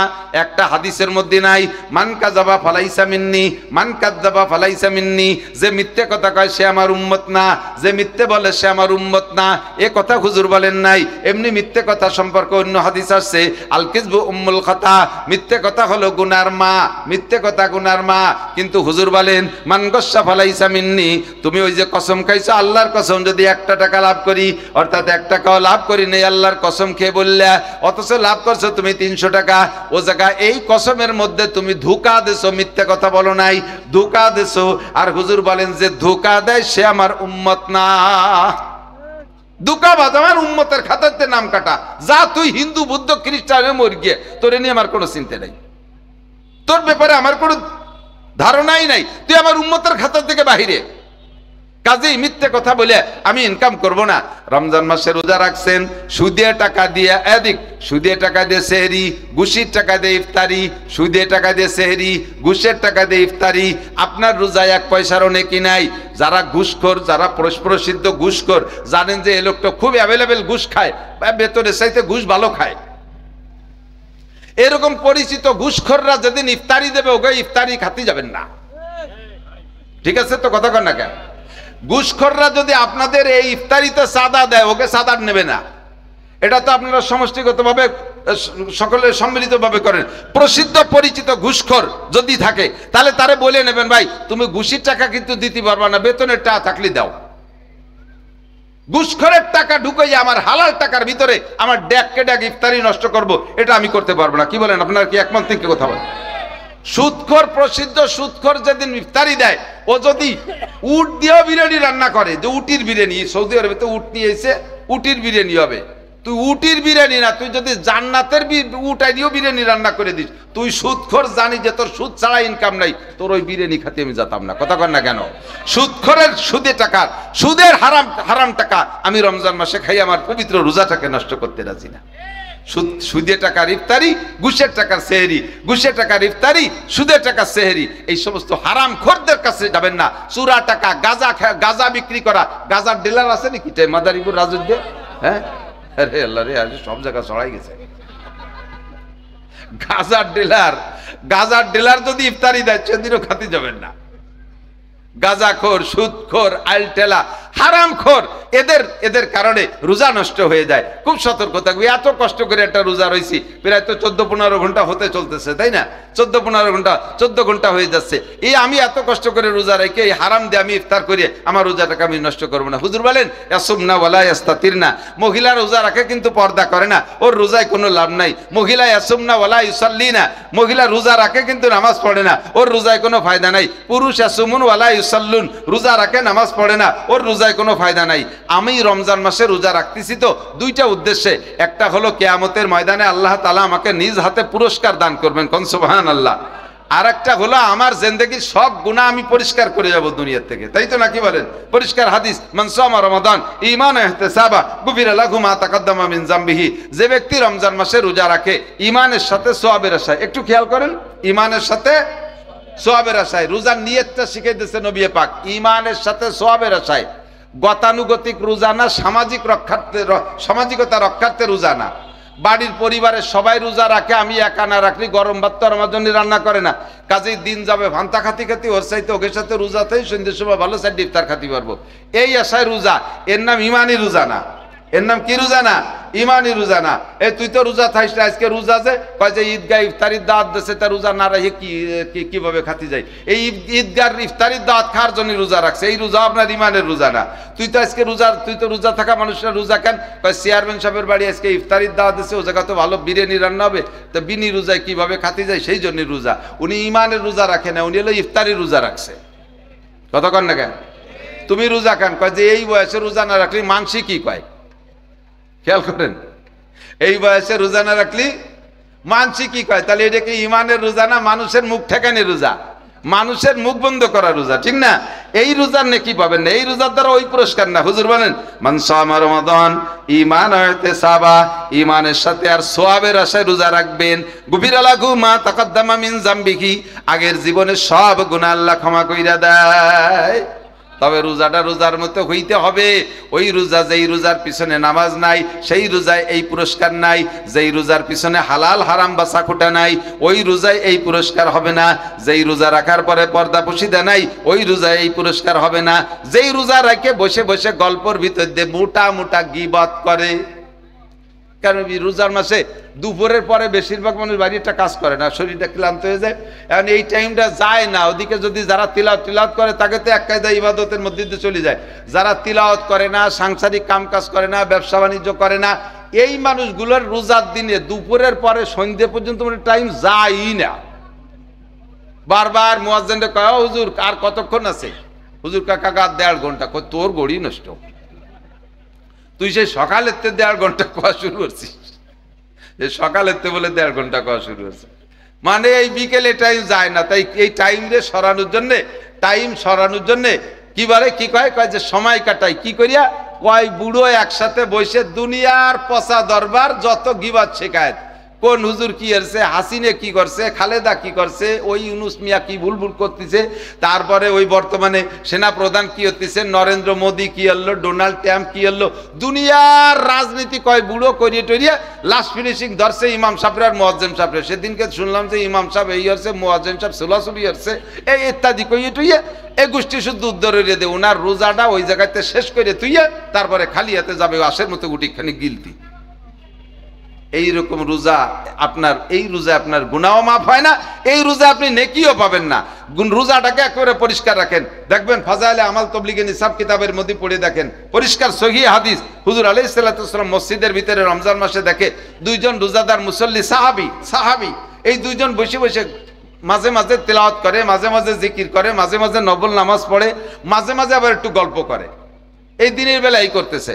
তো হুজুর একবার লক্ষ্য করলেন যে গল্প করলেন আর নামাজ পড়লেন আর জিকির করলেন, এই লোকটা এই তার গল্পের ভিতর দিয়ে হুজুর লক্ষ্য করেছেন যে অজু বানায় গল্পের পরে, গল্প করার পরে বিনা অজুতে নামাজ পড়ছে, গল্প কিছুক্ষণ করার পরে নামাজ পড়ছে, নামাজ পড়ে আবার বসছে।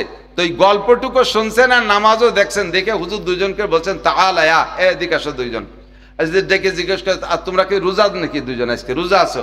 জি হুজুর আমরা রোজা আছি। কয় রমজান চলে যাওয়ার পরে আজকের রোজাটা 2 জনে আবার রেখে দিবা। আজকের রোজা আবার রেখে দিবা। আর এই আগে যে গল্প করছো না, ওই গল্পের পরে যে অজু নামাজ পড়ছো, ওই অজু বানায় এসে ওই 2 রাকাত নামাজ আবার পড়ো। কয় যে হুজুর অজুও ছোটে নাই, রোজা ভাঙ্গার কারণও ঘটে নাই, তা আমরা ফিরে এই অর্ব কেন, কি অন্যায় করছি যে অজু বানায় ফিরে নামাজ পড়তে হবে, রোজার পরে রোজা রাখতে হবে? আমরা তো কিছু খাই নেই, রোজা ভাঙ্গার কোনো কারণও ঘটে নাই, অজু ভাঙ্গার কোনো কারণ ঘটে নাই, আমরা এই আমল কেন করব? হুজুর বললেন তোমরা 2 জনে বসে বসে অমকের গীবত করছো না? না গীবত করি নই তো, উনি ওই আকাম করছে তাই বলা বলি করছি, গীবত করি নেই। কয় যে এই জন্যই তো গীবত, আর ওই লোকটা যদি না করতো আর তোমরা বলতে নিজের থেকে, তাহলে হয়তো অপবাদ, তাহলে মিথ্যা অপবাদ। ওই লোকটা ওই অন্যায় করছে আর তাই বলছো বিধায় তো গীবত হইছে, এ তো বলা বলি করছে। বলে জি। কয় যে এই যার গীবত করছো, যার সমালোচনা করছো, সে যেন মারা গেল আর তার মরা পচা গোশত তোমরা খাইছো, তাহলে বলো মরা মানুষের পচা গোশত হারাম না হালাল? হালাল না হারাম? হারাম। আর এমন হারাম খাইলে অজু থাকে কিনা? এরকম হারাম খাইলে অজু নষ্ট হয়ে যায়, এরকম হারাম খাইলে অজু নষ্ট হয়ে যায়। কাজেই এই হারাম খাওয়ার কারণে অজু নষ্ট হয়ে গেছে, এই অজু নষ্ট হওয়ার পরে যে নামাজ পড়ছে ওই নামাজ ওই নেই, তাই ফিরে অজু বানাইছে, অজু নামাজ পড়ো। আর মরা মানুষের পচা গোশত রোজা থাইয়ে খালি কি রোজা থাকে না ভাঙ্গে? তাজা মানুষের ভালো গোশত খালি তাই রোজা থাকে না, আর তো মরা মানুষের পচা গোশত পেতে কি রোজা থাকে না ভাঙ্গে? কয় তো ভেঙে যায়। কয় 2 জনে যে গীবত করছো ওই লোকটার মরা গোশত খাইছো, এই জন্যই তোমাদের রোজা ভেঙে গেছে, এই জন্য আবার রোজা রাখবা। কয় না হুজুর খাই নেই। হুজুর কয় পকেটে খিলাল আছে? পকেটে খিলাল আছে? কয় জি হুজুর খিলাল আছে। কয় খিলাল এখন বার হয়ে যাচ্ছে হুজুর? কয় তা খিলাল করে দেখো, দেখো গোশত বেরোয় নাকি। দাঁতের মধ্যে খিলাল ঢুকাই দিয়ে টানিয়ে টানিয়ে গোশত বেরোইছে, মরা মানুষের পচা গোশত। হাদিসে দেখবেন খুতবা কি বলা হয়, এই ফাজাইলে আমাল, ফাজাইলে রমাজানের মধ্যেই দেখবেন এখানে আছে, এই হাদিসটা আছে, এবং বড় হাদিসের কিতাবের থেকে আনছে হযরত মাওলানা জাকারিয়া রাহমাতুল্লাহ আলাইহি, সহিহ হাদিস। দাঁতের ভিতরে যখন পচা গোশত বেরোইছে, এবং আরে গোশতেরও তো পার্থক্য আছে, গরু মরা গোশতের এক গন্ধ, বিলাই মরা গোশতের আলাদা গন্ধ, মুরগি মরা গোশতের আলাদা গন্ধ, মানুষ মরা গোশতের আলাদা গন্ধ, কতক্ষণ তো মরা মানুষের পচা গোশতে যে গন্ধ, এই গন্ধই আসতেছে। উন্ডা 2 জন তো বমি করে দিছে। হুজুর কি এবে তো খাই নাই, কোত্থেকে আসলো? কয় যে আল্লাহ পাক কখনো মিথ্যে কথা বলেন না। আইয়ুহিব্বু আহাদুকুম আইয়াকুলা লাহমা আখিহি মাইতান ফাকারিতুমুহু ওয়াত্তাকুল্লাহ। তোমরা কি চাও তোমার মরা ভাইয়ের পচা গোশত খাইতে? এটা অবশ্যই তোমরা অপছন্দ করো। যার গীবত করতেছো সে যেন মারা গেল, আর তার মরা পচা গোশত তুমি খাইলা। যেই লোকটার গীবত করছো তার গোশত খাইছো বিদায় দাঁতের মধ্যে সেই গোশত ঢুইকা গেছে, এই যে তোমার খিলালে বের হইছে। কাজেই তওবা করো, ক্ষমা চাও। যদি কখনো বসে এরকম আলোচনার ফাঁকে কাহারও বদনাম বলা, খেয়াল করেন গীবতের গুনাহ থেকে বাঁচার সংক্ষিপ্ত একটা আমল শিখিয়ে দিয়ে যাই। যদি কখনো ভুল ক্রমে অজান্তে কথার মধ্যে এসে যায় কের সমালোচনা, তাহলে মনে ওঠার সাথে সাথে দোয়া পড়বেন, আল্লাহুম্মা মাগফির লানা ওয়াগফিরহু। বলেন আল্লাহুম্মা মাগফির লানা ওয়াগফিরহু। আল্লাহুম্মা মাগফির লানা, কঠিন হয়ে যাচ্ছে নাকি? আল্লাহুম্মা মাগফির লানা, আল্লাহুম্মা মাগফির লানা কোন কে? আল্লাহুম্মা মাগফির লানা ওয়াগফিরহু। আল্লাহুম্মা মাগফির লানা ওয়াগফিরহু। যদি কাহারো গীবত ভুল ক্রমে হয়ে যায়, ইচ্ছাকৃত করেন নাই, কথা এসে গেছে হয়ে গেছে, সাথে সাথে মনে ওঠার সাথে এই দোয়াটা পড়বেন, তাহলে তার যে খেয়ানত করছিলেন, ক্ষতি হয়েছিল, যে গুনাহ আপনার হয়েছিল, এটা আল্লাহ তাআলা মাফ করে দেবে। নিজের জন্য এবং তার জন্য ক্ষমা চাইছেন। বাকি রোজা থেকে এইসব গুনাহ থেকে বাঁচেন। সামনে আসতেছে এখন থেকে নিয়ে, আজকে রাত্রে জুমার রাত হবে, আগামীকালকে দিবাগত রাত থেকে 21-এর বেজোড় রাত, এতেকাফের শবে কদরের সম্ভাবনার রাতগুলো আসতে তালে থাকবে। তো এবার সন্দেহ হচ্ছে, সম্ভাবনা আছে, হতে পারে একেবারে 26-এর রমজান দিবাগত রাতই লাইলাতুল কদর হয়ে বসতে পারে, কারণ ওই রাতটা অনেক দিক দিয়ে মিলে গেছে। এক তো 26-এ রমজান দিবাগত রাত, 27-এর রাত, আবার জুমার রাতও হবে। আগামী শুক্রবারে বৃহস্পতিবারে দিবাগত রাত কি বার হবে? ওই দিনই হবে, কিন্তু 27-এ রমজানের রাত, জুমার রাত হবে, 27-এ রমজান হতে পারে। তবে সম্ভাবনার হিসাবে আগামীকালকে দিবাগত রাত থেকে নিয়ে আমরা 21, 23, 25, 27 এই সমস্ত রাতগুলো এতে কি বলা হয়, সবে কদরের নিয়ে আমল করব। আল্লাহ পাক বলেন লাইলাতুল কদরে খায়রুম মিন আলফি শাহর। একটা আয়াতের সাথে আবার খালি এলতে বাজবে, তানাজ্জালুল মালাইকাতু ওয়ার রূহু ফিহা বিইذনি রব্বিহিম মিন কুল্লি আমর সালামুন হিয়া হাত্তা মাতলাইল ফাজর। ওই রাতে জিবরিল আলাইহিস সালাতু ওয়াস সালাম লক্ষ লক্ষ ফেরেশতাদেরকে নিয়ে জমিনে অবতরণ করে। আর ওই রাতে যে সকল বান্দারা দাঁড়িয়ে দাঁড়িয়ে ইবাদতে রত আছে, বসে বসে জিকিরের মাধ্যমে ইবাদতে রত আছে, তেলাওয়াতের মাধ্যমে ইবাদতে রত আছে, এমনকি শুয়ে শুয়েও যদি জিকিরের মাধ্যমে ইবাদতের মধ্যে রত থাকে, আল্লাহ পাক জিবরিল আলাইহিস সালামকে অর্ডার করে আমার এই সকল আবেদ বান্দাদের সাথে মুসাফা করো। তুমি জিবরাইল আমার এই সকল বান্দাদের সাথে মুসাফা করো, সাক্ষাৎ করো, সালাম দাও, কথা কও তাদের সাথে, মুআনাকা করো, কোলাকুলি করো। ভালো করে মনে রাখেন, ওই রাত্রে জিবরিল আলাইহিস সালাতু ওয়াস সালাম যার সাথে সাক্ষাৎ করবে, মুসাফা করবে, দেখা করবে, তার ওই রাত্রের ইবাদতে দোয়া মুনাজাতে চোখ দিয়ে পানি বের হবেই হবে। জিবরিল আলাইহিস সালামের সাক্ষাতের প্রমাণ এবং লাইলাতুল কদর হওয়ার জন্য প্রমাণ এটা একটা আপনি মনে রাখতে পারেন, যে এই রাত্রে বেজল রাত্রে ইবাদতের মধ্যে আপনার কান্নাকাটি করতে করতে, আপনার অভিনয় করতে করতে ডাইরেক্ট তো একবারেই চোখ দিয়ে পানি আসে না, দীর্ঘক্ষণ পর্যন্ত আপনি কান্নার অভিনয় করতে করতে হঠাৎ করে চোখ দিয়ে পানি চলে আসছে, জাহান্নামের ভয় অন্তরে চলে আসছে, আপনি বুঝবেন যে জিবরিল আলাইহিস সালাম আপনার সাথে সাক্ষাৎ করে গেছে। আর জিবরাইল যার সাথে সাক্ষাৎ করে গেছে তার ওই রাত্রের দোয়া মুনাজাত সব আরশে আজিমে কবুল হইয়া যায়। লাইলাতুল কদরে খায়রুম মিন আলফি শাহর। এক রাত ইবাদত করলে হাজার মাস না, হাজার হাজার মাস ইবাদতের চাইতে বেশি নেকি। এর নাম হলো লাইলাতুল কদর। ঈসা আলাইহিস সালাতু ওয়াস সালামকে আল্লাহ পাক রব্বুল আলামিন একবার এক যুবকের সাথে সাক্ষাৎ করাইছে, মাঝে মাঝে ওয়াজে বলে থাকি। সংক্ষেপ কথা হলো, যুবক 400 বছর পর্যন্ত পাথরের মধ্যে ইবাদত করেছে। 400 বছর ইবাদতের পরে ঈসা আলাইহিস সালামের সাথে সাক্ষাৎ। ঈসা আলাইহিস সালাম বললেন, ও যুবক, তুমি 400 বছর ইবাদত করে কি পেয়েছো? নগদ প্রতিদান। যুবককে আমি দুইটা জিনিস পাইছি। একটা হলো এই পাথরের ভিতরে যেদিন বন্দী হয়ে যায় ওই দিন এই পাথর ছিল কালো, আমার ইবাদতের ফোকাসে পাথরটা সাদা হয়ে গেছে, এইটা হলো 1 নম্বর প্রতিদান। 2 নম্বর, এই যে দেখেন বেমৌসুমি আনসিজন ফল আমার জায়নামাজের সামনে, প্রত্যেক দিন আল্লাহ তাআলা জান্নাত থেকে একজন ফেরেশতার মাধ্যমে আমার এই জান্নাতের ভিতরে 3 বেলা এই জান্নাতি ফল এই পাথরের মধ্যে পৌঁছাইয়া দেয়। ঈসা আলাইহিস সালাম খুশি হয়ে বললেন, আল্লাহ, আমার মনে হয় দুনিয়ায় এত বড় আবেদার বুজুর্গ, এত বেশি নেকিওয়ালা মানুষ আর হয় নাই, আর হবেও না। আল্লাহ পাক বলেন, ঈসা, এর চেয়ে আশ্চর্যটা খবর তোমারে শুনাই দে, তুমি জেনে নাও। আমার আখিরি নবী, তোমার পরেই যেই নবী আসবে, মিন বাদি কাসমুহু আহমদ, তোমার পরে যে নবী আসবে তার নাম হবে আহমদ মুহাম্মদুর রাসূলুল্লাহ। ওই নবী এবং নবীর উম্মতের একেবারে সাধারণ থেকে সাধারণ আইলু নাংলা চাষা কৃষক বেঞ্চালানি ঋষি মুসি যদি মুসলমান হয় খালি কলেমা পড়া, সে যদি 1 রাত ইবাদত করে, 1 রাত ইবাদত করলে তার আমল নামায় এই যুবকের 400 বছর ইবাদত করলে যে নেকি তার চেয়ে বেশি নেকি দেওয়া হবে। 400 বছরের নেকি। যদি শুধু কলেমা পড়া ইমানদার হোক, সে ঋষি হোক, মুচি হোক, সেলুনের নাপিত হোক, যাই হোক না কেন, যত নিচু মানের পেশাদার হোক না কেন, সে যদি মোমেন হয় আর যদি 1 রাত ইবাদত করে 400 বছর। আল্লাহ সেই রাতটার নাম কি? লাইলাতুল কদর। রাতটার নাম হলো লাইলাতুল কদর। এই লাইলাতুল কদর পাওয়ার লোভ কি আপনাদের হয় নাকি? নাকি আমরা জীবন বইরে এরকম ভাষা ভাষা কয়ে যাবো আর আপনারা খালি শুনি টুনি আইটি চলে যাবে?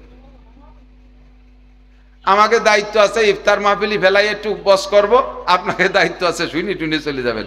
এই লাইলাতুল কদরের ফজিলতের লোভ কি একটু অন্তরে হয়? একটু কথা কন না কে? সত্যি হয় কন?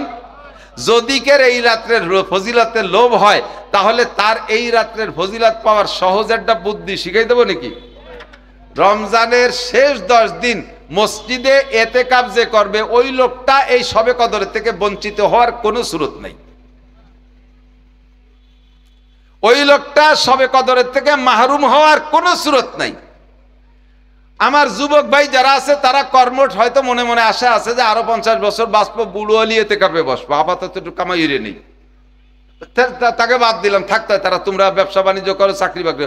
কিন্তু যে সকল আমার বুড়ো ব্যবসা যারা আছেন, বুড়ো ভাইরা যারা আছেন, 60, 70, 80, 90 বছর বয়স, আপনি সংসারে কোনো কাজ করেন না, আপনি একেবারে সংসারে কিচ্ছু করেন না, আপনি সংসার থেকে রিটায়ার। ছেলেরা Italy, Australia, France, America, Japan, German, Saudi, Qatar, Kuwait, Dubai, Oman থেকে বিদেশের থেকে বস্তা ভরে টাকা পাঠায়, আপনি খালি কামাই বাজার করেন আর খান জন্মের খা। এই ছেলে মেয়ে নিয়ে বসে আপনি বারান্দায় নিজের বাড়ি বসে বসে রমজানের শেষ 10 দিন খেটর মেটর না হয়ে দিয়ে বুড়ো কালে দেখেন এইরকম একটা দান ধরতে পারেন নাকি? আপনি এই শেষ 10 দিন মসজিদে যে একটু বসে থাকেন, কিচ্ছু করা লাগবে না। বসতে না পারেন এতেকাবে, বসতে না পারেন এতেকাবে, যে শুয়ে থাকেন, খালি এতেকাবের নিয়ম মানিয়ে চুপ করে শুয়ে থাকেন। ঈশার নামাজ জামাতে পড়বেন, উঠে ফজরের নামাজ জামাতে পড়বেন। শেষ রাত্রি একেবারে সেহরি খাবেন, কায়দা মতো খা। রাত্রে 1 রাকাত নফল নামাজও যদি আপনি না পড়েন, শুধু এতেকাবে বসে আছেন আর ঈশার ফজর জামাতে পড়ছেন, 1 রাকাত নফলও পড়েন নাই, আল্লাহর কসম তাতেও আপনাকে পূর্ণ এতেকাব, পূর্ণ শবে কদরের নেকি দেওয়া হবে। আর 10 রাতের 1 রাত তো হবেই হবে, 10 রাতের 1 রাত হবেই হবে। কাজী এই মহান ফজিলতের রাতটা থেকে ওই লোকটা বঞ্চিত হবে না, মাহরুম হবে না, বাদ যাবে না, যেই লোকটা রমজানের শেষ 10 দিন এতেকাব করে। হুজুর বলেন, যে ব্যক্তি রমজানে এতেকাব করে, আমি হাদিস পড়ছি, যে ব্যক্তি রমজান, বাইহাকি শরীফের হাদিস, রমজানে যে ব্যক্তি 10 দিন এতেকাব করে, আল্লাহ তাআলা তাকে 2টা কবুল হজ আর 2টা কবুল উমরার নেকি দান করে। সুবহানাল্লাহ, সুর ভালো না কয়, ওই 10 দিন খাটিবিটে না থাকি হচ্ছে 1.5 লাখ টাকা খরচ করে উমরা করে আসলাম, পয়সার অভাব আছে নাকি? আমরা রাজরের মানুষ, ছেলেরা ইটালি ফ্রান্স থাকে, পয়সা ঠিক আছে মিয়া, আপনি ডাইরেক্ট টাকায় দিয়ে হজ আর উমরা করে আসলে ওই হজ আর উমরায় ভালো প্রতিদান পাবেন কিনা তার নিয়ে সন্দেহ আছে। কারণ আপনার হজ কবুল হতেও পারে, নাও পারে, ঠিক না? আর বেশিরভাগই কবুল হয় না। তার প্রমাণ হলো হজে যাওয়ার আগেও যে আকাম করতে, হজের তে আইসেও তাই করে। তাহলে কি হলো? তা হজ কবুল হয়েছে, তার প্রমাণ হলো হজে যাওয়ার আগে যে আকাম করতেন, হজের তে আইসে যদি তাই না করেন, তাহলে বুঝবেন যে হজ উমরা কবুল হয়েছে। আপনি হজে যাওয়ার আগেও দাড়ি কাটতেন, আইসিও কাটেন, আগেও ঘুষ খাতেন, আইসিও খান, আগেও সুদ খাতেন, আইসিও খান, আগেও নামাজ পড়তেন না, আইসিও পড়েন না, আগেও বউ বাস্তা নিয়ে বেপরদা করতেন, হজের তে আইসিও তাই করেন, তাহলে আপনার হজ তো কবুল হয় নেই। অথচ আপনি যদি এতেকাব করেন, তাহলে 2টা কবুল হজ আর 2টা কবুল উমরার সব অনায়াসে পেয়ে যাবেন আপনি, এর মধ্যে কোনো সন্দেহ নেই। তাহলে এই যে কালকের পরের দিন, কালকে শুক্রবার না, কালকে আসরের থেকে বসতে হবে, নতুন করে প্রিপারেশন নিতে পারেন যে আমার এই রমজান, সামনে রমজান পাবো না, আর এতেকাব নাও পাইতে পারি, আর শবে কদর নাও পাইতে পারি, এবারে গনিমতের সুযোগটা যেহেতু আল্লাহ মিলিয়ে দিয়েছে, এবার আমি ছাড়বো না। কিছু মানুষ প্রতিজ্ঞা করে বসেন তো যে ইনশাআল্লাহ আমি মরলেও মসজিদে মরি, এতেকাব অবস্থায় মরি, আমি শবে কদরের ভিতরে মরি, আল্লাহ তাআলা আমাকে এমন একটা দামি মরণ, আমার বউ বাচ্চার সামনে কাছারিতে মরে নিজের ঘরের ভিতরে মরার কি ফজিলত আছে? বরঞ্চ ঘরের ভিতরে যদি ওই সময় টেলিভিশন চলতে থাকে আর আপনার যদি মরণ হয়, যে বেগে টেলিভিশনের ভিতরে ঢোলে বাড়ি মারবে, ফেরেশতারা ওইভাবে গুরজু মারবে আপনারে। এক রুমি বউ টেলিভিশন দেখতেছে, তার ভিতরে ধুম ধাড়াক্কা ঢোলের বাড়ি আর মমতাজের গানের ধমাকা শুরু হয়ে গেছে, আর এই রুমে আপনি মরতেছেন। আল্লাহর কসম, আপনার জন্য রহমতের ফেরেশতা আসবে না, গজবের ফেরেশতা, আযাবের ফেরেশতা এসে আপনার মলদারের মধ্যে দিয়ে হাত ঢুকিয়ে দিয়ে জানটা বের করে নিয়ে যাবে। আল্লাহ হেফাজত করুক, বলেন আমিন। তাহলে একটু প্রতিজ্ঞা করি, এবছর আমরা এতেকাব করব। এরকম কার কার নিয়ত আছে দেখি? এতেকাবের নিয়ত আছে কার কার? এতেকাবের নিয়ত আছে কার কার? সত্যি নিয়ত করেছেন, পাক্কা নিয়ত, এতেকাব করবেন তো ইনশাআল্লাহ? মাশাআল্লাহ, যথেষ্ট, অনেক 50-60 জন হয়ে গেছে। আল্লাহ এতেকাব এবং শবে কদরের ফজিলত বরকত এই কয়জনকে নসিব করে, বলেন আমিন। আমরা যারা হাত উঠাইতে পারি না, আমাদের জিন্দেগিতে এতেকাব এবং শবে কদর থেকে আল্লাহ শবে কদর নসিব করো, এর থেকে আমাদেরকে বঞ্চিত করো না। এবার না হোক কোনো না কোনো বছর আমাদেরকে এগুলো আমল করার তৌফিক দান করুন, বলেন আমিন। রাজি আছেন তো ইনশাআল্লাহ? আর একটা মশলা, আজানের মাত্র 5 মিনিট আছে, আমি 4:30 মতো করবো, বেশি হয়ে গেছে, তারপরে নড়ছে হবে না, খুব জরুরি, ইম্পর্টেন্ট, ভেরি ভেরি ইম্পর্টেন্ট। সেটা হলো মুসলমানের ইবাদত কয়েক ভাগে বিভক্ত। একটা হলো বাদানি, শুধু শরীরের সাথে, খেয়াল করেন, শুধু শরীরের সাথে সম্পৃক্ত ইবাদত, যেমন নামাজ। নামাজ পড়তে পয়সা লাগে নাকি? এই ইমামরে 200-500 টাকা বেতন দেয়, সেটা তো মাসের শেষে যে ডেলি নামাজ পড়লে 50-100 টাকা আল্লাহরে দেওয়া লাগে নাকি? দেওয়া লাগে না। তাহলে এটা নামাজ পড়তে পয়সা লাগে, এটা হলো ইবাদতে বাদানি।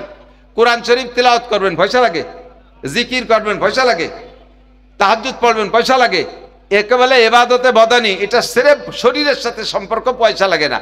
আর কিছু ইবাদতে মালি, যেটা শুধু মালের সাথে সম্পর্ক, যাকাত, কুরবানি, জি, সদকা ফিতরা, এগুলো হলো ইবাদতে মালি, এটা মালের মাধ্যমে। আর কিছু আছে মাল ও বদন দুইটাই লাগে, যার ভিতরে 1 নম্বর হলো জিহাদ। জিহাদ করতে মাল লাগে এবং শরীর লাগে, অস্ত্র কিনতে মাল লাগবে এবং নিজের দেহ নিয়ে ময়দানে নামতে হবে। আরেকটা হলো হজ, খেয়াল করেন, হজ করতে টাকাও লাগবে, বডিও লাগবে, নাকি বলেন? তো যত ইবাদত আছে, আমার সময় নাই বলতে পারবো না, যত ইবাদত আছে প্রত্যেকটা ইবাদতের বিনিময় আল্লাহ তাআলা যেমন আখিরাতে রেখেছেন ওরকম দুনিয়াও রাখছে। প্রত্যেকটা ইবাদতের বিনিময় শুধু আখিরাতেই না, সাথে দুনিয়াও আছে। যেমন 5 ওয়াক্ত নামাজ পড়লে 5টা পুরস্কার, তার একটা দুনিয়ায় রুজির অভাব থাকে না, আর 4 মরার পরে। তেমনি রোজা রাখলে রোজার বিনিময় কিয়ামতে আল্লাহ তাআলা রোজাদারদেরকে নিজে হাতে দান করবেন, সেটা হলো সমস্ত রোজাদারের মুখে উঠাই আল্লাহ ইফতার খাওয়াবে আল্লাহর হাত দিয়ে। আর দুনিয়ায় থাকতেই 5টা পুরস্কার আপনাকে দেবে, যেটা দুনিয়া আখিরাত একসাথে মিলিত আছে। 1 নম্বরে সমস্ত রোজাদারের জন্য আল্লাহ তাআলা কি বলেন, রোজাদারের মুখে যে দুর্গন্ধ হয়, দুর্গন্ধ আছে না একটা, এমনি বিড়ি খাওয়া গন্ধ আলাদা গন্ধ, তারপরে গালে গন্ধ আলাদা গন্ধ। ও রোজা ছাড়াও এক দলের আছে, তাকে তারে দাঁড়ানো যায় না, পায়খানার চাইতে পচা গন্ধ, এটা ভিন্ন। কিন্তু মুখে এমনি গন্ধ না, রোজা রাখার কারণে পেটের মধ্যে থেকে একটা ভুকসা ভুকসা গন্ধ আসে, এরকম খলুফ। এই গন্ধটা আল্লাহ পাকের কাছে রোজাদারের মুখের গন্ধ মেশকর চাইতে বেশি প্রিয়। 2 নম্বরে গত রমজান থেকে নিয়ে এই রমজান পর্যন্ত রোজাদারের জন্য আল্লাহ তাআলা 8টা জান্নাত ভিন্ন রকম সাজাইতে থাকে। আর সারা রমজান ভরে জান্নাতি হুর আর গেলমানরা রোজাদারদেরকে ডাকতে থাকে, ভাই আসেন, তাড়াতাড়ি আসেন, ওই দুনিয়ার ওই খেচড়ি মেছড়ি খাতির জন্য অপেক্ষা করে বসে তার দরকার নাই, আমরা রান্ধে বাড়ি রেডি রাখছি, তাড়াতাড়ি আসেন। জান্নাতীদের রোজাদারদেরকে জান্নাতীরা ডাকতে তালে থাকে, এটা হলো রোজাদারদেরকে ডাকে, কোনো বেরোজাদারকে ডাকে না। 3 নম্বর পুরস্কার হলো রমজানের ওসিলায় অতুসপাদুল্লাহুম মারাদাতু শায়াতিন, রমজানের রোজাদারের সম্মানার্থে বড় বড় বেতাড়িত শয়তানগুলোকে আল্লাহ তাআলা শিকল দিয়ে সাগরের স্তরের পর বাঁধে রাখে, যাতে সমাজে ঢুকে বিশৃঙ্খলা ঘটাইতে না পারে, রোজাদারের রোজা ক্ষতি করতে না পারে। 4 নম্বরে একেবারে সকাল থেকে নিয়ে সন্ধ্যা পর্যন্ত সমস্ত প্রাণী, সমস্ত মখলুকে রোজাদারের জন্য আল্লাহর কাছে ক্ষমা প্রার্থনা করতে থাকে। এমনকি ওয়াল হিতানু ফি জাওফিল মা, পানির ভিতরে মাছে পর্যন্ত আপনাদের দোয়া করতে থাকে। 4টে পুরস্কার। 5 নম্বর পুরস্কার হলো ওয়া ইউগফারু লাহুম খাতিয়াতুহুম ফি আখিরি লাইলিহি, রমজানের শেষতম রাত 30শে রমজান বা 29শে রমজানের শেষ রাতে রোজাদারের জীবনে একটা গুনাহ অবশিষ্ট থাকে না, সব একটা গুনাহ, একেবারে আল্লাহর কসম একটা গুনাহ থাকবে না, পরিষ্কার ফিল্টার, পরিষ্কার হয়ে যাবেন। এটা হলো আপনার রমজানের পুরস্কার। এবার আপনাকে রমজান মাসে প্রত্যেকটা ইবাদত যেহেতু 70 থেকে 700 গুণ বাড়ায় দেওয়া হয়েছে, এই জন্য রমজানে ফরজ ইবাদত গুলোর মর্যাদা ওইরকম বাড়ায় দেওয়া হয়। রমজানে জাকাত, আপনি শুধু আমাদের দেশে জাকাত দেয় রমজান মাসে, হ্যাঁ খেয়াল করেন, সময় এখানে ছেড়ে দেবো, এক্ষুনি ছেড়ে দেবো, এদিক তাকান। জাকাতের টাইম হলো, খেয়াল করতে হবে, খুব খেয়াল। আপনি রমজানের আগে শাবান মাস না, তার আগে রজব মাস, রজব মাসের 1 তারিখে আপনি 1 কোটি টাকার মালিক হইছেন। আপনি এই 1 কোটি টাকা নিয়ে আগামী রজব মাসের 1 তারিখ পর্যন্ত 12 মাস চলে গেছে। খেয়াল করেন, একটু খেয়াল হচ্ছে না, করতেছেন? রজবের 1 তারিখের থেকে 1 তারিখ পর্যন্ত এই টাকা 1 বছর হয়ে গেছে, 1 কোটি টাকা আপনার হাতে রয়ে গেছে। এখন এই রজবের 1 তারিখের পরে 2 তারিখে ওই টাকার 40 ভাগের 1 ভাগ বের না করে আপনি ওই আপনার মূল টাকা 1 কোটি টাকার 4 আনা আপনি খরচ করতে পারবেন না, জায়েজ নেই। কারণ ওই টাকার প্রত্যেক পয়সার ভিতরে গরিবের হক ঢুকে গেছে। গরিবের হক বের করার আগ পর্যন্ত আপনার হকটা আপনি ব্যবহার করতে পারবেন না। পোল্ট্রি মুরগি কিনে এনেছেন বাজারের থেকে 500 টাকা দিয়ে একটা, ওর ভিতরে অন্যের হক আছে, রক্ত শিয়াল কুত্তর হক জবাই করে বের করে দিতে হবে, নারী বুড়ি কাকশালিকের হক বের করে দিতে হবে, পরপক না মাটির হক তারে তা দিয়ে দিতে হবে। তা যতক্ষণ পর্যন্ত এগুলো না দেবেন ওই মুরগির থেকে, আপনি মুরগির একটা রান কাটিয়ে খাতে পারবেন? কতক্ষণ না? আমার কিনা মুরগি জবই 2 দিন পরে দেবো, আজকে খালি একটা রান খাই হবে? খালি একখান রান কাটিয়ে খা যায়, মুরগি তাজা রয়েছে রান কাটিয়ে খাবেন, জায়েজ আছে নাকি? তা যেমন জায়েজ নাই আপনার এই 1 কোটি টাকার যখন বয়স পুরি 1 দিন বেশি হয়ে গেছে, ওই টাকার থেকে 10 টাকা কাটিয়ে খাওয়া মানে রান কাটিয়ে খাওয়া, এটা আপনার জায়েজ নাই। ওই 40 ভাগের 1 ভাগ বের করে দিয়ে তারপরে, অথচ আমরা এই 2 মাস অপেক্ষা করি রমজান মাসে দেব, রমজান মাসে যাইয়ে বেশি নাকি কামাই করব। রমজানের আগে যে 2 মাস চলে গেল, ওই টাকা আপনি ব্যবহার করতে পারবেন না, তা কি আপনার খেয়াল আছে? আমি কি বুঝতে পারছি একটু? তবে যারা রমজান মাসে দেওয়ার অভ্যাস হয়ে গেছে দিচ্ছেন, এখন আপনাদের ধরে নিতে পারেন রমজান টু রমজান, রমজান টু রমজান। রমজান মাসে জাকাতটা সঠিকভাবে দিয়ে দিয়েন, অন্য মাসে দেওয়ার চাইতে অনেক বেশি নেকি পাবেন। আর গরিব মিসকিন এতিম অসহায় যারা আছে তাদেরকে দেবেন, লিল্লাহ বোর্ডিংওয়ালা মাদ্রাসায় দেবেন। যারা আপনার জাকাতের টাকা নিয়ে যাইয়া ব্যারাকের কিস্তি দেবে, সুদে লেনদেন করবে, তাকে আপনি জানতে পারলে জাকাতের টাকা দেবেন না। মিথ্যে কথা কয়ে চিকিৎসার নাম নিয়ে টাকা নিয়ে মোটা মোটা টাকা নিয়ে ব্যারাকের কিস্তি সুদের পর লাগায়, এদেরকে টাকা দেবেন না। আপনার টাকা নিয়ে মাদ্রাসার ছাত্ররা কোরআন পড়বে, কিতাব কিনবে, তাদেরকে দেবেন। পারবেন তো ইনশাআল্লাহ? আমার দাবি থাকলো, দাওয়াত থাকলো। আর আমার মাদ্রাসা, আমার মৌলানা আবুল বশারের কাছে আমার মাদ্রাসা একটা রসিদ রাখছি। যদি আমার মাদ্রাসা সুলতান শাহ আমার নিজের মাদ্রাসায় কিছু দিতে চান, মৌলানা আব্দুর রশিদ কি বলে আবুল বশারের কাছে দিলে ইনশাল্লাহ আমি পেয়ে যাব। আর নগদে যদি কেউ দিতে চান স্টেজে পৌঁছে দিলে ইনশাল্লাহ আমার মাদ্রাসায় কাজ চলতেছে। মানে বোর্ডিংয়ে জাকাতের টাকা বোর্ডিংয়ের কাজে খাটাইতে হয়। ছেলেরা আছে, 200 ছেলে খায়, আল্লাহর রহমতে তাদের ওখানে খরচ করা হবে। আমি দোয়া করি আল্লাহ পাক আমাদের আপনাদের সকলকে বরকত দান করুক, রমজান মাসের ফজিলত বরকত নসিব করুক, নেক আমল বেশি করার তৌফিক দান করুন। সবাই বলি আমিন। সুবহানাল্লাহ বিহামদি, সুবহানাল্লাহিল আযীম, সুবহানাকাল্লাহুম্মা বিহামদিকা আশহাদু আল্লা ইলাহা ইল্লা আনতা আস্তাগফিরুকা ওয়া আতুবু ইলাইক। যদি কেউ জাকাতের টাকা, ফিতরার টাকা দিতে চান আমার মাদ্রাসায়, তাহলে স্টেজে অল্পক্ষণের ভিতরে পৌঁছে দিলে পেয়ে যাবো ইনশাআল্লাহ। আসসালামু আলাইকুম।